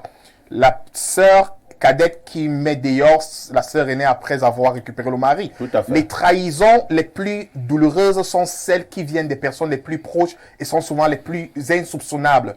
C'est Caïn qui tue Abel. Ouais. C'est très clair sans vouloir boire le caddie de Charles Mbappé. Mais là, je jetterais facilement en pâture Charlie. Parce que déjà, pour commencer, de l'autre côté, quand la police t'interpelle, la patrouille de circulation t'interpelle et que tu es sous comme une abeille, tu ne rentres pas chez toi. C'est clair. Tu vas en cellule. Il t'amène en cellule parce que tu as commis un délit. Et le véhicule en cellule. En fourrière. Voilà. Alors, il ne te laisse pas rentrer chez toi parce que tu es en délit. Alors, c'est un délit qui porte des peines allant jusqu'à 10 ans. Et c'est plus sévère encore en France qu'aux États-Unis même. Vous voyez un peu. Alors, Charlie Nélé, naturellement, aurait dormi en cellule. S'il avait appelé l'autre Charles d'un fixe, ça aurait été le fixe de la gendarmerie ou de la station de police que je suis retenu là-bas. Et lorsque la police le fait, parce qu'après ça, il va au tribunal, hein, il va être jugé pour ça. Donc, c'est un délit. Et secondement, la police ne laisse pas la voiture garée là parce que c'est pas comme chez nous, on gare n'importe où. Pas du tout. Tout espace n'est pas un espace de parking en Europe ou en Occident. La police devait appeler la fourrière de la police. On devait aller avec la voiture en fourrière. Lui, maintenant, étant au poste de police, lorsqu'il serait revenu en état de lucidité, on lui aurait demandé de contacter la police. Donc, vous voyez, le lien aurait été fait. La police dit, oui, on a envoyé votre voiture à tel endroit, mais vous ne pouvez pas être libéré pour l'instant à cause de tel et tel et tel délit qui vous sont reprochés. Cependant, la France est aussi reconnue, surtout la communauté africaine, hein, qui est un peu mauvais, pour les trafics illicites des voitures. Alors, les marchés généralement les plus convoités ou qu'on vend le plus rapidement ce genre de voitures, c'est la Pologne, la Bulgarie, L'Europe de l'Est. L'Europe de l'Est. C'est l'Europe de l'Est. Donc, vraisemblablement, la voiture serait déjà quelque part en Europe de l'Est vendue. Et maintenant, je vais chuter même en parlant de la mentalité et l'esprit qui habite Charlie Nélé. voyez-vous, parfait, ici, si je suis vraiment ton frère et je dois me soucier de protéger tes acquisitions, tes biens, de couvrir tes arrières, je ne peux pas être celui qui est le premier à être susceptible à détruire ce que tu viens d'avoir. Mon frère vient d'acheter une nouvelle voiture et je sais que je suis en train de sortir pour aller m'amuser. Et je ne suis pas au Cameroun, je suis dans un pays où la loi est scrupuleusement appliquée. Alors je sais que je serai ivre, je ne m'aventure pas à prendre ta voiture, aller avec, sachant que je vais rentrer ivre et je cours même des risques d'accident. Et même étant partir avec la voiture, je bois. Bon, c'est peut-être arrivé, je n'avais pas prévu boire jusqu'à me saouler la gueule, pardonnez l'expression. Je me rends compte que je suis sous, j'emprunte un taxi, Uber, pour rentrer. Quitte à ce que je paye le prix de ma poche pour sauvegarder ta voiture, je la laisse au parking du dépôt de boissons. Vous allez chuter. Alors, Pierre Blériot, Ouniemek, que devons-nous faire face à ce genre de situation? Charlie continue à maintenir sa position.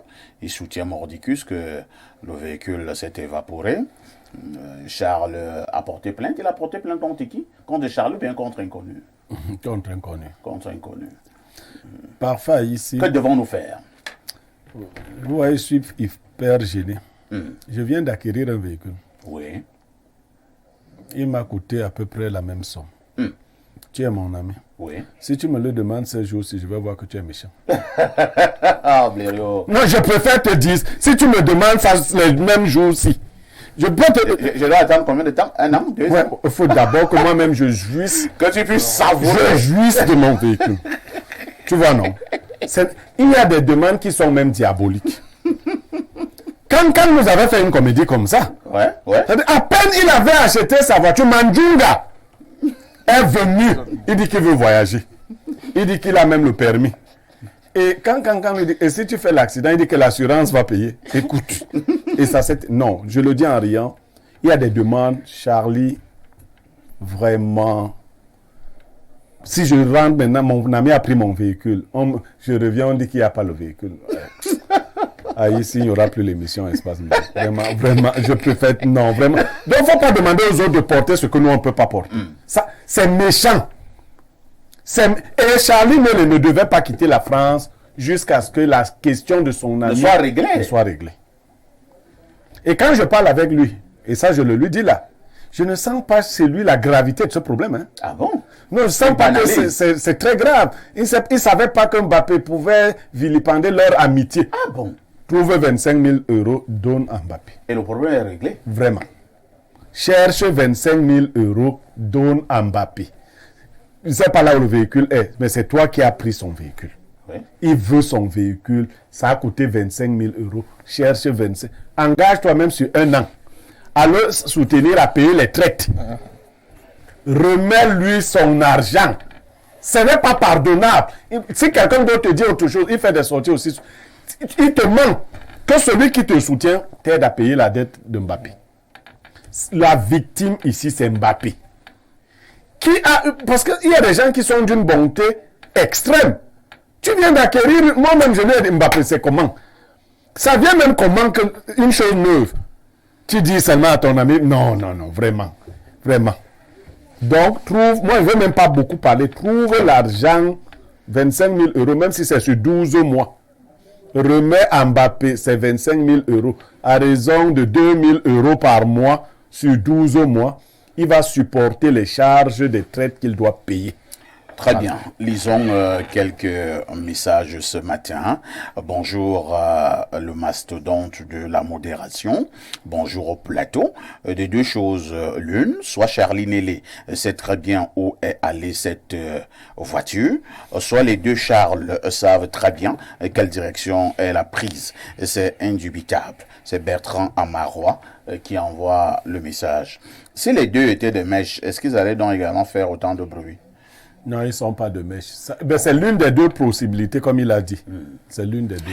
Bonjour, monsieur Aïssi et tout le panel. L'amitié est souvent un risque. Charlie Nélé est très naïf. Il est vite rentré croyant s'en tirer de l'affaire. Il n'est pas clair. Il est responsable clairement de la disparition de cette voiture. Il a simplement abusé de leur amitié. Qu'il soit sincère, qu'il sache qu'il ne s'en sortira pas. Comme ça, c'est Ouyepe à Paul qui envoie ce message. Bonjour à toi, parfait Adalbert Aïssi. Bonjour également à Pierre Blériot, Paulin Yemek. Il connaît tous nos prénoms.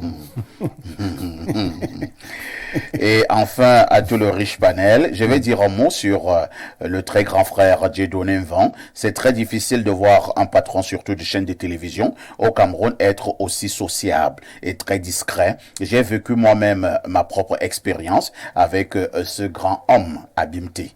Pour la dénonciation du jour, ce Charlie Nélé, suite au récit, est un voleur et devrait être arrêté. Il a tout simplement volé ses véhicules, sauf si, connaissant les Camerounais, ils ont comploté pour faire disparaître ces véhicules. Sur ce, Mbembamos, la voisine de Bolowa, à Mozambique. Autre préoccupation ce jeudi. Alors, prenons rapidement cette préoccupation du téléspectateur. Alors, que dit le téléspectateur? Charlie Nélé, c'est un féman. Il se cache derrière la musique. Il sait où se trouve le véhicule. Et ce qui est sûr, le véhicule va le trouver au Cameroun. Autre préoccupation, je suis Monsieur Ewane. Depuis Douala, Bonakwamon, Akwa. Alors, qu'est-ce qu'il dit? Bonjour au meilleur des meilleurs de la télévision. Monsieur le directeur, cette affaire me paraît un peu louche. Charlie Nélé, que je connais, je doute, ça peut être un sabotage. Mbappé n'est pas aussi facile. Les deux se connaissent bien et très bien, voilà. Au Cameroun, on traque les voitures, même dans l'eau, combien de fois en France? J'ai vraiment aussi la même préoccupation, hein. Combien de fois comme en France que les forces de sécurité là-bas... Qui aurait dû travailler à faire traquer le véhicule? Celui qui a pris le véhicule, n'est-ce pas? C'est toi qui as égaré mon véhicule, mon frère. Justement. Qui doit le plus se soucier de le faire traquer?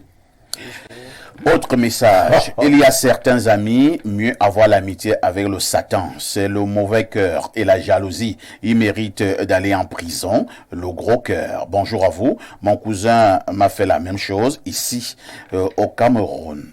Autre message ce jour, allons justement au plus 33, c'est la France. Bonjour à toi, parfait Aïssi, le grand Balthazar de la modération, le bon François du journalisme, le seul journaliste qui connaît frapper le Zagor. Vous insistez, hein? Peut-être que tu as frappé le Zagor avec lui. Le Zagor, même, c'est quoi? Un bonjour spécial au pasteur Ayopiste Pondi. Mais parfait, où est passé le grand duc? Il faut rehausser le panel. Non, Alain Duc, il est là, nous allons l'appeler prochainement. Autre message ce jour. OTEP parfait, juste pour vous souhaiter une bonne année, ainsi qu'à votre brillantissime consultant Blériot. Passez aussi mes salutations à mon très cher ami des Soas Yoba. Il va se reconnaître. Mouta Amen Matadi, depuis Bafoussa. Lisons peut-être 2 ou 3 dernières réactions de nombreux téléspectateurs. Hein. Alors, que dit ce téléspectateur? Alors...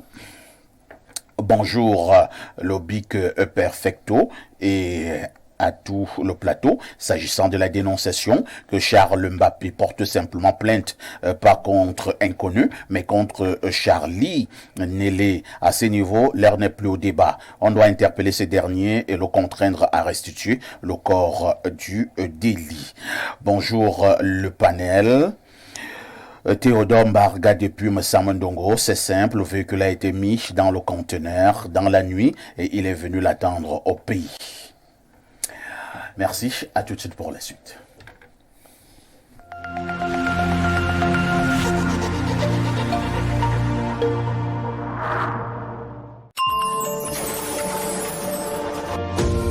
Le luxe, le chic et le beau à votre disposition grâce à la Société immobilière du Cameroun qui met à votre disposition au quartier Hippodrome à Yaoundé la résidence Le Foundi. La résidence Le Foundi.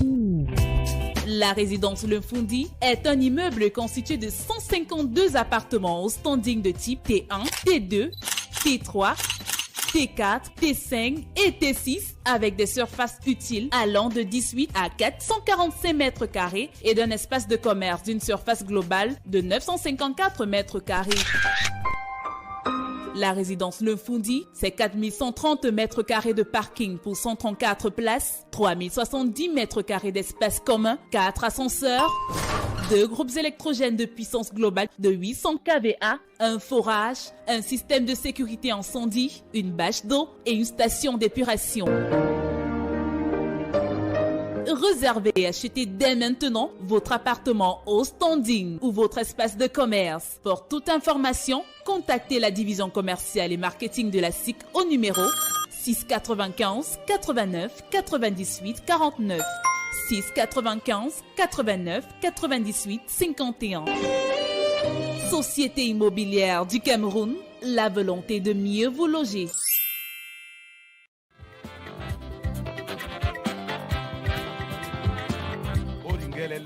Pour tous vos événements administratifs, campagnes de communication, concerts géants, meetings politiques, cérémonies de mariage, une seule adresse. Pro Sound and Light Cameroun. Pro Sound and Light Cameroun met à votre disposition une sonorisation high-tech, piano, console de mixage, ampli, micro HF et ce n'est pas tout. Pro Sound and Light Cameroun, c'est aussi le rendez-vous avec l'écho des haut-parleurs pouvant couvrir des lieux de 500 à 5000 personnes. Briller avec un système de lumière intelligente sur des podiums modulables. Pro Sound and Light Cameroun est situé à Olembe, Dubai City. Contact 654 85 81 03 673 58 07 62. Pro Sound and Light Cameroun, animez vos événements avec le bon matériel.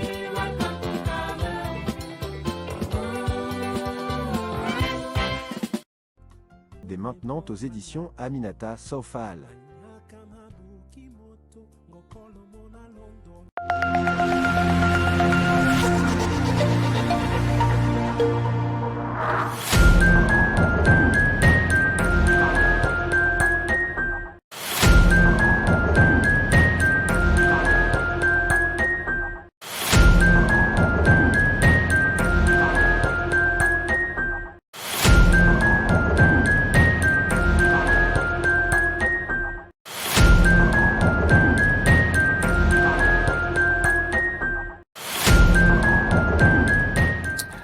Bon retour sur ce plateau d'Espace Miné. Nous sommes jeudi, c'est jeudi spiritualité. Pour l'instant, nous n'avons donc plus de traces du père Minkala. Il a disparu comme le véhicule de Charles Mbappé. Je pense que le père Minkala a disparu comme le véhicule de Charles Mbappé. Pourtant, le curé de la paroisse de Vannes a bien confirmé sa participation. S'il savait qu'il ne devait pas être là, il devait nous le dire. Dieu seul sait les hommes d'église qui veulent participer à ce programme. Il me semble que ce n'est pas du tout gentil, surtout lorsqu'on a du respect pour vous. Lorsque nous avons dit cela, nous allons passer aux choses sérieuses. Ce matin, nous voulons questionner la religion dans le cadre du continent africain. Est-ce un atout ou alors un inconvénient? Nous commençons par le révérend pasteur Paul Pondy. Révérend pasteur, c'est un débat. Hein? J'ai failli dire un jeu débat. Et il y en a qui soutiennent que la religion a fait beaucoup de bien au continent africain et donc à l'homme africain, que vous et moi qui sommes. Il y en a malheureusement qui croient mordicus que la religion a même plutôt tué l'Afrique. C'est des religions qui auraient tué nos traditions, notre manière de penser. De manière générale, où est-ce que vous vous situez dans ce débat? Oui, merci pour cette question. Je crois qu'il est très important de remettre les choses à leur juste valeur. Chaque chose a sa place dans le contexte où on comprend l'historicité même de son existence. C'est-à-dire que l'homme doit connaître que sa vie est un combat. Et moi, je me situe pas sur la religion, mais je me situe sur la parole de Dieu. La religion, en réalité, c'est une destruction de l'être humain. Si on prend la chose telle qu'elle... Une destruction de l'être humain. Oui, parce que la religion, c'est un peu encore un courant traditionnel, tout simplement. Mais quand on parle du christianisme qui vient sauver le monde, c'est-à-dire que je me situe dans Matthieu 4.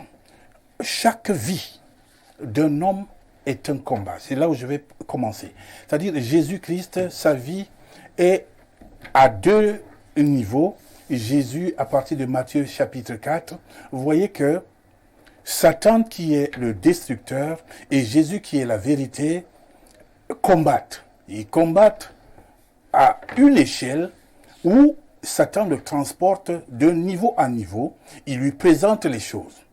Il faut savoir que le combat de la vie de chaque individu sur la terre se retrouve également de la même façon. Mais quand vous l'ignorez, c'est pour ça que je veux exclure beaucoup des traditions, mais mettre en exergue le créateur de vie et puis le concept qu'il a voulu donner à la vie, à l'existence, et maintenant l'existentialisme. Pour que Jésus commence sa mission, proprement dite, il a jeûné pendant 40 jours. 40 jours, il est conduit dans le désert et Satan commence à le tenter. Il le transporte, il lui montre les pierres. Si tu es fils de Dieu, transforme ces pierres en pain. S'il est ceci. Bref, le combat de tout le monde se situe à un niveau précis. Jésus, c'est qui? Jésus, c'est le Christ. Son combat, le christianisme et Satan, qui est le foisonnement des esprits, qui est la mort en elle-même, le mensonge. Pour les autres êtres humains, si avec Jésus, ça se situe à deux échelles.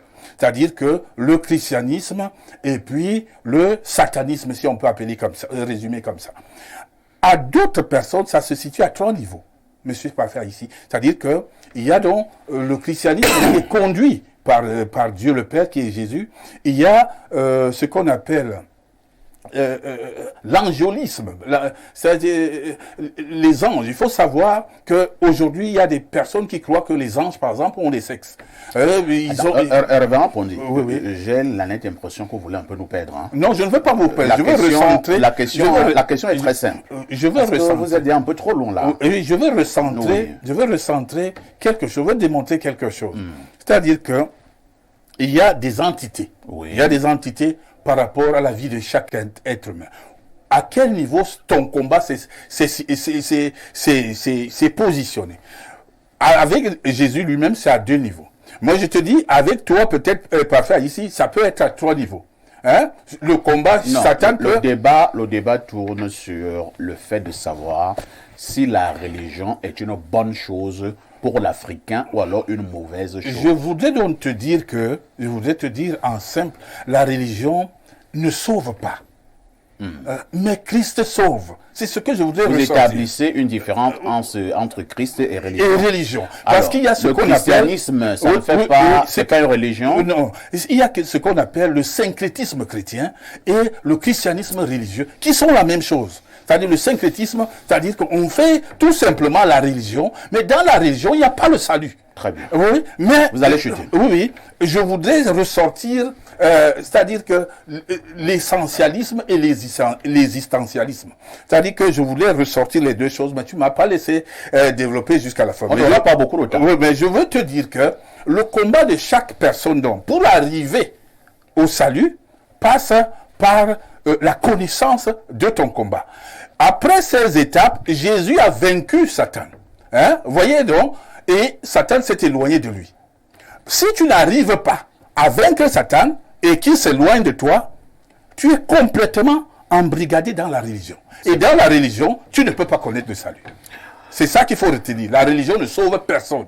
Mais Christ est venu pour sauver le monde et Christ a donné la latitude à chaque être humain qui l'accepte comme Seigneur et Sauveur de parvenir à ce salut. Je ne suis pas de ceux-là qui croient que la religion est une bonne chose. Je crois que l'homme doit sortir de la religion. Vous n'êtes pas dans une religion? Non, je fais la promotion du Seigneur Jésus. Je parle du christianisme et non de la religion. La religion ne sauve pas. Et vous êtes donc pasteur. Si vous êtes pasteur, cela suppose que vous êtes dans une église. C'est pour ça que je voudrais rétablir la véracité. Est-ce que vous êtes dans une église? Je suis missionnaire sans frontières. Ça veut dire quoi? Donc, ça veut dire que... Quel est le nom de votre église? Je voudrais te dire quelque chose. Mais la question est simple. Oui. Vous avez une église, oui ou non? On a des centres missionnaires. des centres missionnaires. Donc, on enseigne la parole de Dieu dans l'intégralité de la connaissance. C'est compris, révérend pasteur. Oui, parce que... Si... Non, on a compris. Je vais passer la parole à Pierre Blériot. Hein. Vous savez, pasteur, ce qui fait la beauté de cette émission est que nous répondons clairement aux questions posées. Oui. Et les téléspectateurs aiment ça. Nous sommes La pas là religion pour ne sauve pas. nous éloigner. La religion ne sauve Alors, personne. la question de ce matin, Blériot, elle est fondamentale pour l'Africain que nous sommes. C'est d'ailleurs un très grand débat. La religion a-t-elle été une bonne chose pour l'Afrique ou alors la religion a plutôt contribué à tuer l'Afrique? Alors, parfois, ici, vous voyez, au début de votre propos, il y a la religion et à la fin, il y a l'Afrique. Mais il y a eu un hiatus. La religion importée. Et parce que la religion que nous mettons en cause ici est importée. Tout à fait. Tous les peuples du monde ont des formes de religiosité. Et aucun peuple ne donne sa religiosité à un autre peuple. Comme l'Afrique en a l'habitude, elle aime les brocantes. Même en religion, elle a fait dans de la brocante. C'est-à-dire que c'est ce que les autres utilisent qu'on vous renvoie ici. Je ne vais pas stigmatiser particulièrement une religion. Oui. La religion en elle-même est l'une des manifestations de l'humanité. L'homme a toutes ces choses-là. Au-delà de la raison, il a la foi, il doit avoir une religiosité. C'est-à-dire un rapport au divin. Mais la religion importée, comme toute autre chose importée, n'est jamais adaptée à un autre peuple. Parce que le peuple qui l'a produit pour ses propres intérêts.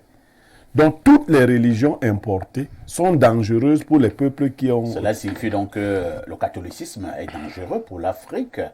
L'islam est dangereux pour l'Afrique. Alors, je vais vous surprendre. L'islam a fait beaucoup plus de mal qu'on a signalé. Ah bon? Ensuite, le catholicisme a suivi. C'est-à-dire au-dessus même de toutes les autres méchancetés que l'Afrique a subies. Ces deux religions ont fait subir à l'Afrique les pires atrocités et continuent d'ailleurs. De quelle manière? Mais de toutes les manières. Pour contrôler le peuple africain, Oui. pour savamment lui retirer sa culture, on lui a présenté dans un véhicule civilisationnel une autre culture. Je vous prends le cas du catholicisme. Quand vous lisez la Bible, on vous raconte une histoire bidon quelque part. Laquelle? L'histoire de Jacob et Ésaü. Vous savez ce qui est raconté là? Et pour ceux qui n'ont pas lu la Bible, voilà deux frères nés jumeaux. L'un serait noir et l'autre blanc. Jacob c'est le blanc, Ésaü c'est le noir. Et dans l'histoire, le père voulait bénir Ésaü. Et la mère a trafiqué quelque chose pour que le père bénisse plutôt Jacob. Et la bénédiction de Jacob a été prise en compte. Aujourd'hui, Jacob donc serait supérieur à Ésaü et donc les blancs comme ça sont naturellement bénis et les noirs sont maudits. C'est l'idée. Ce n'est pas la vraie interprétation de ce verset, mais c'est l'idée qui est véhiculée là. Si vous remontez depuis l'époque de Noé, vous verrez que le patriarche Noé avait été vu nu par un de ses enfants. Les autres l'avaient couvert. Et l'enfant qu'il avait vu nu, c'est le noir. Je parle de l'enfant, le seul enfant qu'il avait vu. On peut dire encore que le noir est... Le noir ça c'est dans l'Ancien Testament, il est maudit dans le Nouveau Testament, c'est Jacob qui est béni. De telles idées étant développées dans un peuple, leur donnent donc l'impression, parce que sans racisme, hein, il y a vraiment des blancs qui pensent qu'ils sont naturellement supérieurs aux noirs. Tout à fait. C'est-à-dire que les noirs c'est une race inférieure et que les blancs auraient été créés comme ça. Le grand philosophe que nous adorons d'ailleurs en Afrique, Kant, pense fondamentalement comme ça. Alors, vous venez... Mais nous l'adorons en Afrique. Hein. Bon, vous arrivez donc au niveau de l'église catholique que vous avez cité. Depuis que les noirs accompagnent les blancs dans cette affaire, vous avez entendu qu'il y avait eu un pape noir? Depuis qu'on... C'est vrai qu'on nous a souvent raconté ces histoires qu'à l'époque, il y a eu des papes noirs. Non. Ce sont des balivernes. Non, il raconte des balivernes parce qu'il pousse la papauté jusqu'à Pierre, l'apôtre de Jésus. La papauté n'a pas commencé là-bas. C'est faux. L'église catholique est romaine. Pierre n'était pas un romain. Donc, je ne vais pas rentrer. Ils n'ont que leur pape blanc. D'accord? Et regardez la dernière problématique que nous évoquions ici dernièrement. L'Église catholique s'ouvre à la possibilité de l'homosexualité. N'est-ce pas? mais se ferme totalement à la possibilité de la polygamie. C'est-à-dire que les polygames ne prennent pas la communion, mais les homosexuels prennent la communion. Vous voyez comment un peuple, c'est-à-dire, oui, un polygame n'a pas droit de prendre la communion, ni ses épouses. Mais l'homosexuel, lui, prend la communion. Merci beaucoup. Maître Badam Ovo, alors on me signale déjà un traditionnaliste qui est à partir de Douala. Il est traditionnaliste Landry, grand spiritualiste. Bonjour Landry. Bonjour, tonton. Alors, vous intervenez à partir de Douala, vous êtes justement un naturaliste, vous êtes également un grand spiritualiste. Quel est votre regard sur la religion en Afrique? Beaucoup pensent que la religion a tué les Africains. Vrai ou faux? Je vais commencer par saluer les panélistes et diriger mon regard directement au pasteur Bondi et à notre pasteur Chris. Oui, c'est ça. La religion en elle-même est une philosophie. Il faut, n'est-ce pas, faire cette part des choses. Parce que la religion est une philosophie, c'est une manière de penser. Déjà, il faut savoir de quoi on parle. Maintenant, dans cette religion, nous avons des particularités telles que la religion africaine. Mais je vais commencer par la religion chrétienne parce que nous avons des adeptes de cette pensée-là. Elle n'est pas du tout bonne. Elle est inconvéniente pour l'Afrique. Déjà, il faut le dire que c'est une arme fatale. Une forme qui nous ramène vers le monde artificiel parce que jusqu'aujourd'hui, en introduction, le pasteur Pondi n'a pas pu répondre effectivement comme il se doit, de façon palpable, parce que jusqu'aujourd'hui, la religion catholique, elle n'est pas palpable. Moi, je me retourne vers le monsieur Chris, lui qui est aux États-Unis, qu'il me dise en quoi la religion participe-t-elle au développement. Sachez-le, monsieur Parfait, sachez-le, tous les téléspectateurs, que la religion est une forme d'arnaque dont M. Berlot se bat à expliquer. Elle est destructive pour l'Afrique. Elle écarte les Africains et tous les adeptes de leur identité. Mais moi, je pose la question à tous ces pasteurs-là. Dites-moi, en quelle année la religion évolue-t-elle? Elle n'évolue pas. Elle reste la même. Chaque année, c'est la même Bible. C'est la même Bible. Moi, je suis un naturaliste. J'accepte tout le monde. Moi, je dis au pasteur, vous changez les vêtements tous les jours. Tous les jours, vous changez les vêtements. Mais la religion ne fait pas avancer. Elle est statique. Elle est statique. So, you, Mr. Chris, you are from US. You are living a development. You are living into progress. When you are coming to Cameroon and you talk like that, I'm telling you, my brother, it's a shame. You are doing in pharmaceutic. You are a Christian and you are a pastor. Tell me the relationship. Qu'ils me disent la relation entre la religion et les retombées. Qu'est-ce qu'on en bénéficie? Parce que dans la religion africaine, je vais vous dire, dans la religion africaine, il n'y a pas une quelconque échange entre un bien, c'est-à-dire que une action qui se retourne à un bien. Moi, je demande bien, qu'est-ce que les pasteurs font concrètement pour bénéficier peut-être des avantages financiers? C'est effectivement ça la religion. Comment la religion détruit-elle? Elle éloigne l'Africain de l'originalité. Monsieur, avant d'être pasteur, vous êtes Pondi. Vous êtes certainement Bafia, Banen, Bamileke. Vous êtes d'abord cette entité-là. Moi, je suis un naturaliste. Je vais vous dire, la nature nous offre tout. Tout ce que vous êtes là sur le studio, tout ce que nous sommes ici sur Terre, provient de la nature.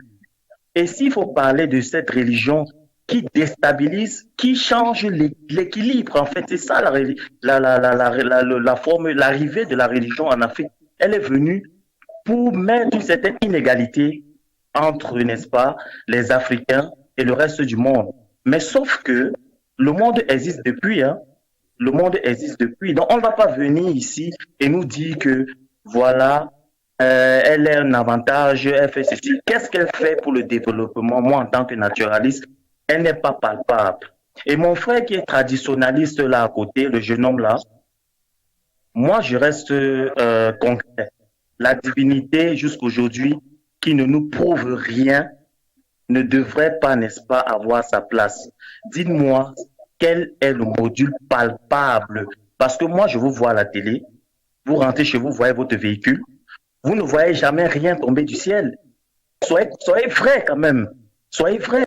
Tous les dimanches, on va pour rassembler des fonds, moi je le dis ainsi, et on raconte la même chose pendant 20, 40 ans d'un même livre qui n'avance pas. Or, moi, étant naturaliste, je vois le monde se détruire. Je vois le monde se détruire à travers vos paroles, à travers vos actions, à travers vos idées malsaines. Mais tel que l'être humain est un humain curieux. Vous comprenez? Quelque part, on va réussir à tromper tout le monde, mais il y aura une personne qu'on ne trompera pas. Monsieur Biken? Oui, oui. Vous confirmez que Dieu n'existe pas? Mais l'existence, c'est vous. Il n'existe pas, il existe où? Ah bon? Vous connaissez ce qui veut dire exister? On ne joue pas avec les mots. Le mot existe veut dire quoi en réalité? Quand je vous dis qu'un véhicule bleu existe, vous venez, vous ne voyez pas un véhicule bleu. Il s'agit donc de quoi? Vous me l'avez dit en off que Dieu n'existait pas. J'ai failli tomber. Mais quand je voulais que vous le redisiez en mon révision. Effectivement, c'est dans cette spirale artificielle-là qu'on emballe les Africains. Et qui vous a créé, déconnecte les Africains de l'originalité. Et de faire croire en ce qui n'existe pas. Monsieur Biken? Oui? Si Dieu n'existe pas, qui vous a donc créé? Écoutez, hein, même les animaux passent par la forme normale. Il y a accouplement pour donner naissance à un être humain. Allez à l'hôpital, vous allez voir comment un être humain vient sur Terre. OK? Monsieur Biken, merci. Info TV vous dit merci à partir de Douala. Et je passe directement la parole à Maître Badam, qui est donc ce traditionnaliste traitant. Nous parlons donc de la religion ce matin. Vous vous situez à quel niveau est-ce que la religion apporte des solutions au continent africain sur le plan du développement, sur le plan même de sa foi, sur le plan de son bien-être et son mieux-être et tout ce qui va avec?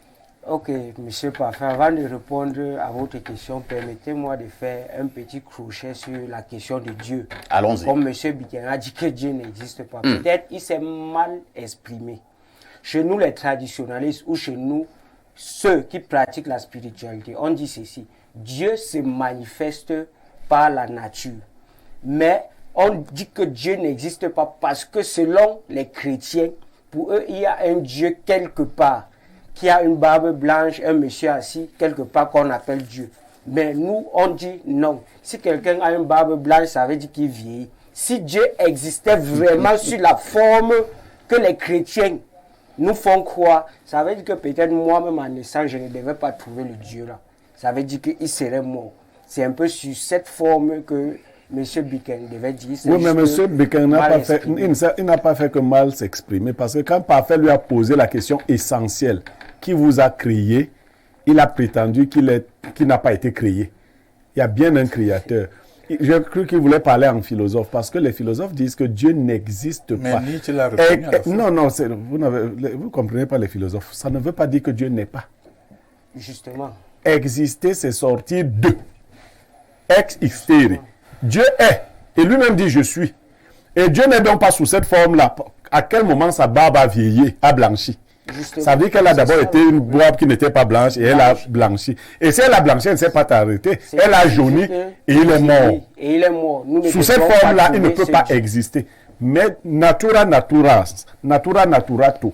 la nature naturante et la nature naturée. C'est Dieu. Merci Blériot et Maître Badam, vous reprenez la parole et vous continuez pour ensuite chuter. Si je veux revenir à la question, est-ce que la religion est un atout ou un inconvénient pour l'Afrique? Je dirais carrément que c'est un inconvénient. Et pourquoi? Et le véritable problème, c'est nous les Africains. Nous avons très mal accueilli les religions qui nous ont été importées. Et ces religions se sont imposées en mystifiant les nôtres, en rendant les nôtres très maléfiques. Or, nous, on s'en sortait avec nos propres religions. Je vais prendre un simple exemple dans la vie courante pour que beaucoup de personnes comprennent que ça ne nous avantage pas. Vous voyez peut-être le christianisme. Le christianisme n'apporte rien à l'Afrique. Le christianisme n'est jamais venu avec un sac d'argent que nous, on vient construire des écoles. Lorsque vous priez, quand vous êtes chrétien, vous priez, est-ce que vous ne pouvez pas avoir ce que vous recherchez donc? C'est-à-dire un mieux-être, vous parlez donc de l'argent. Lorsque vous priez pour celui qui cherche à accéder à un concours administratif, est-ce qu'il ne peut pas l'avoir? Quand vous priez pour avoir peut-être la santé, est-ce que vous ne pouvez pas avoir? Est-ce que la chrétienté ne résout pas ce que je viens d'énumérer là? Si vous êtes un spiritualiste et que vous connaissez la notion égrégorique, vous allez comprendre que les prières là ne nous servent à rien. Ah bon? Nous les Africains. Ce que nous faisons tous les dimanches, ça ne nous sert à rien? Ça ne nous sert à rien. Et pourquoi? Parce que nos prières n'intercèdent pas directement là où ça devrait être. Je prends un exemple, même dans la Bible, on dit tu honoreras ton père et ta mère afin que tes jours soient prolongés sur terre. Ça veut dire que, même dans leur Bible, ils disent que ton père et ta mère sont d'abord tes dieux. Maintenant, tu vas aller adorer un Dieu. Je vous salue Marie, pleine de grâce. Ou bien notre Père qui est aux cieux. Quel Père? Pourquoi ne pries-tu pas tes ancêtres que tu as connus, peut-être? Ou bien tes parents, tes arrières, tes aïeux que tu as connus. Là, l'intercession se fait de manière directe. Très bien. Et vous voyez, maintenant, je vais chuter en prenant cet exemple que je voulais dire. Vous voyez, les missionnaires viennent, nous on leur donne nos agents. Ils construisent des écoles, des routes et consorts. Et ce sont ces écoles qui sont les écoles les plus chères. Ça nous aide en quoi? Ce sont des hôpitaux missionnaires qui sont des hôpitaux les plus chers. Ça nous aide en quoi? Ce sont nos propres intelligences. Quand vous voyez les grands professeurs qui donnent cours dans ces écoles, des grands médecins qui soignent des gens dans ces hôpitaux, ce sont nos propres frères noirs. Ça nous aide en quoi? Vous voyez que la religion importée est un vrai inconvénient pour l'Afrique. Merci Maître Badam pour votre réaction. Pasteur Chris Mokoumou, nous l'avons toujours lu, lorsque le roi Léopold II disait au revoir aux missionnaires. Il disait justement à ces missionnaires qui allaient en Afrique, n'allez pas en Afrique pour leur enseigner Dieu.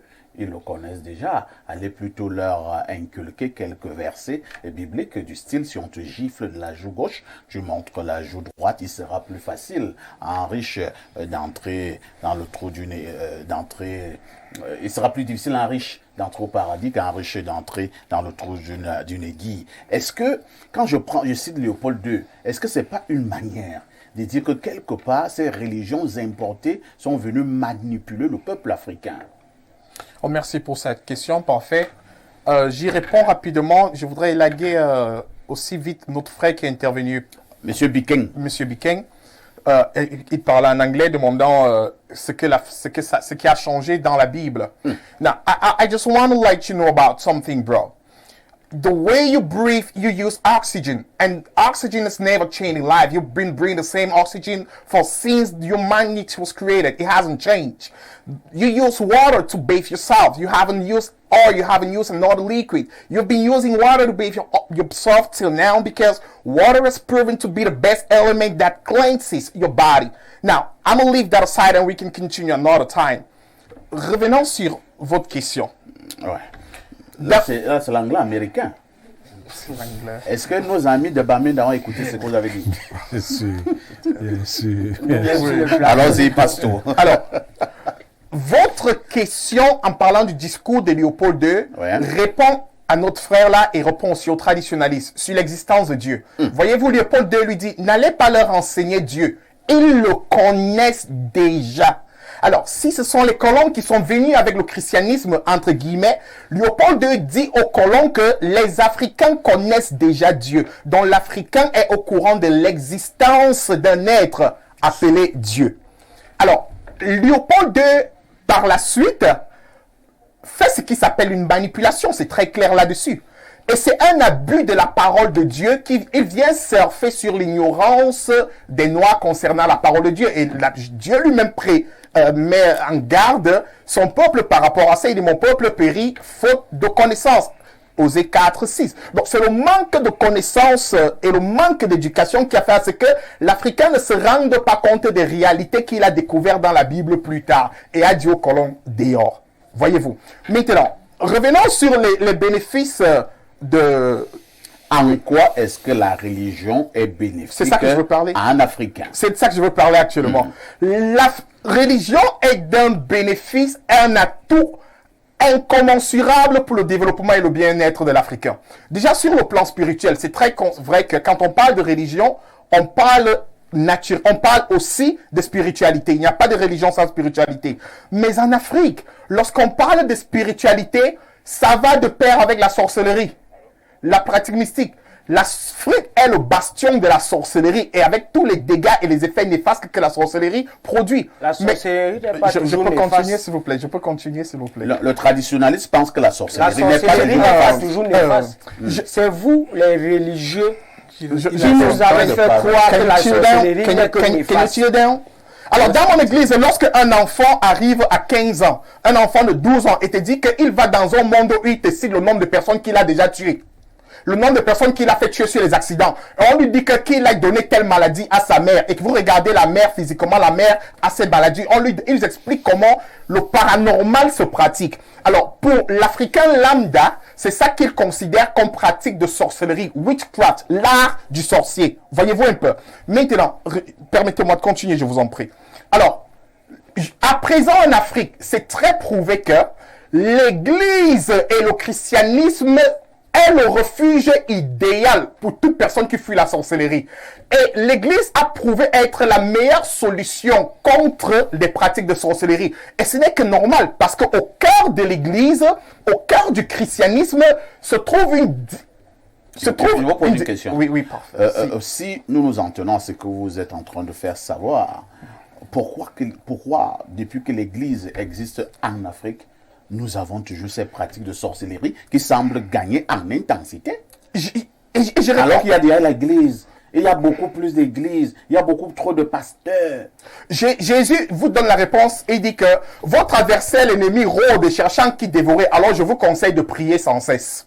Alors s'il y a une cessation de prière, vous faites de vous une proie à ces personnes-là également. On combat contre les entités mystiques. Vous avez dit que la solution de la sorcellerie, c'est dans l'église. Oui, parfait. Et moi, je vous dis donc que depuis des centaines d'années, cette église existe en Afrique. Et c'est pourquoi... Mais la sorcellerie... Attendez, laissez-moi parler.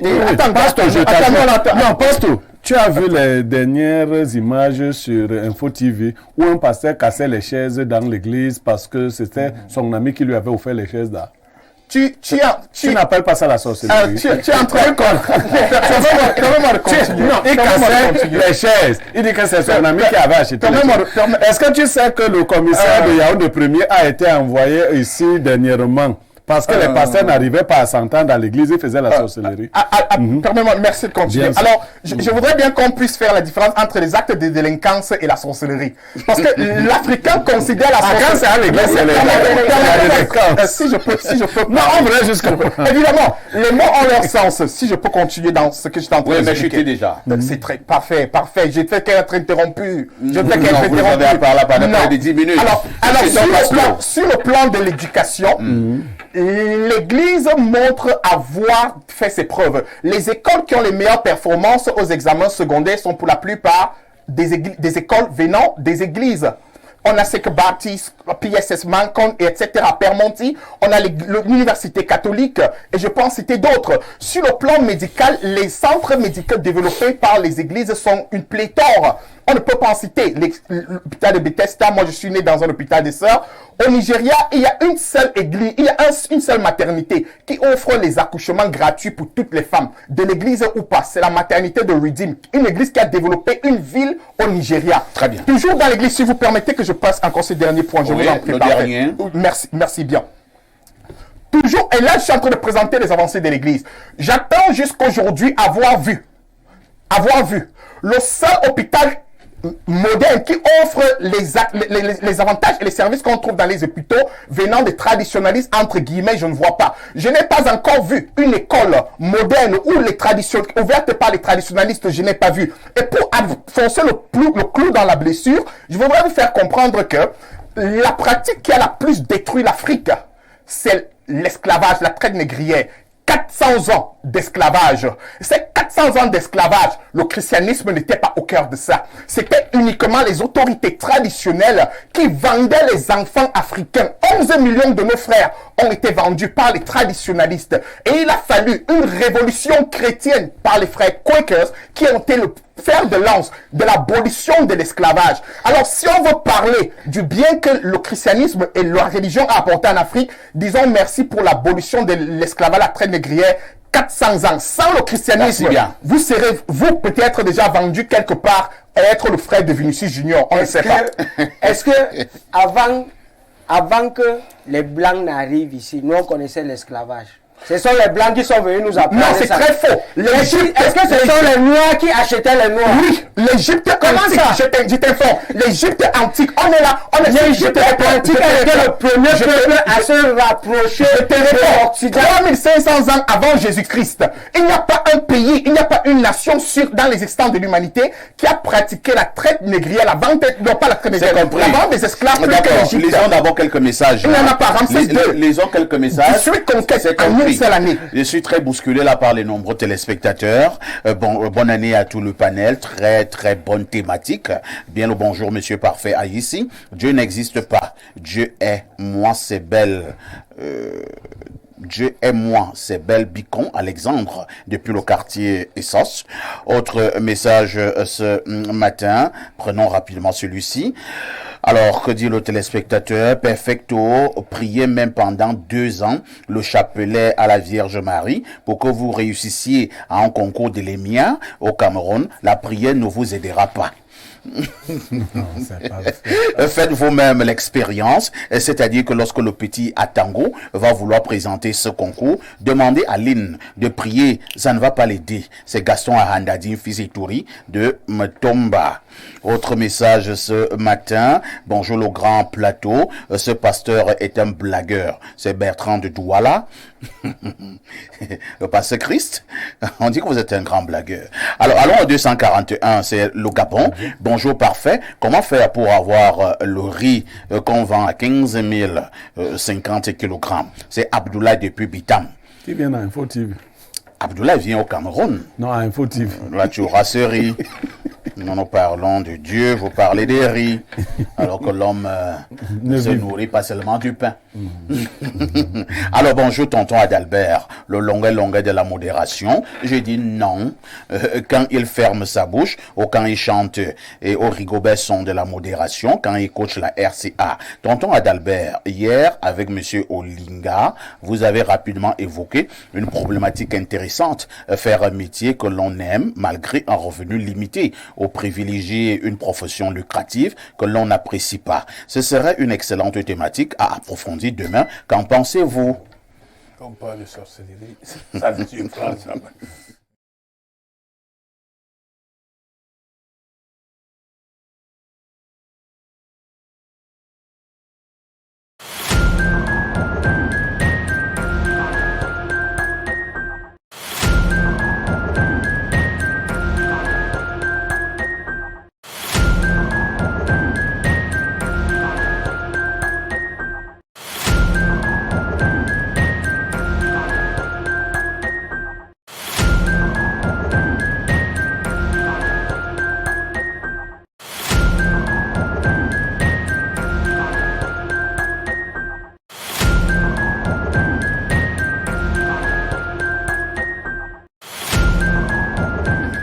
Alors, toutes nos excuses pour cette légère coupure d'électricité. Nous étions en train de lire les messages. Prenons rapidement les deux derniers. Qu'est-ce que le téléspectateur dit? Ce pasteur n'est pas sérieux du tout. Il parle là. Autre message très rapidement. Bonjour Perfecto. Quand vous êtes triste, composez Jean 14. Quand vous êtes en danger, composez Somme 91. Quand vous êtes critiqué, composez 1 Corinthiens 13. Quand vous voulez la paix et le repos, Matthieu 11, 25 à 30, etc. Un numéro biblique pour chaque situation dans notre vie. Ainsi va-t-il de notre destin en Afrique. Où va l'Afrique quand les marabouts détruisent les naïfs et monnaient le nom d'Allah à l'ombre des mosquées? Où va l'Afrique quand les stades grouillent de citoyens en transe devant des bonimenteurs en costume de scène qui s'enrichissent de la misère en abusant du nom Christ à l'ombre des églises? Où va l'Afrique quand des prétendus guides religieux vivent du clientélisme politique et n'épousent plus la quête spirituelle, mais des kyrielles de femmes avides de lucre? Finalement, il n'en ressort que très peu d'avantages de la religion, particulièrement les religions étrangères, c'est-à-dire les deux principales qui dominent l'Afrique, le christianisme et l'islam, qui nous desservent, nous obèrent et notre avenir avec, car conçus pour orienter notre forme de pensée et nous maintenir en état d'infériorité. La vérité, Dieu est. Les religions étrangères desservent, et desservent parce que beaucoup plus que le canon, elles pérennisent la conquête. C'est logique. L'émission est actuellement terminée. À dernière prise de parole, Pastor. Je dois dire à tous les téléspectateurs africains, parce que ça c'est une grande chaîne maintenant, que le débat, il est à l'appréciation de tout le monde. C'est vrai qu'on n'a pas eu de temps. Oui, la parole de Dieu, la Bible est la sainte parole de Dieu, qui est indépassable, et Jésus-Christ reste indépassable. Donc, que vous croyez ou pas, mais il jugera le monde, il jugera les religions, il jugera tout cela qui pense qu'il n'existe pas, mais pourtant c'est lui qui donne accès à la vie de cette société mondiale. Pierre Blaireau, mec, la religion sert l'Afrique ou dessert cette Afrique? Je ne mélange pas Dieu à la religion. Hein. Cherchez Dieu partout et jamais dans les religions. Voilà. Donc Dieu n'est pas dans la religion. Vous ne le trouverez pas du jamais tout. Là-bas. C'est ce que j'essayais de montrer. Là, au moins, nous sommes d'accord. Partout. Quand je vais à l'église le dimanche, tu vas rencontrer le prêtre. Ah bon? Tu peux rencontrer le prêtre et tu peux même faire d'autres choses, rencontrer les femmes de Kwan Maria, mais pas Dieu.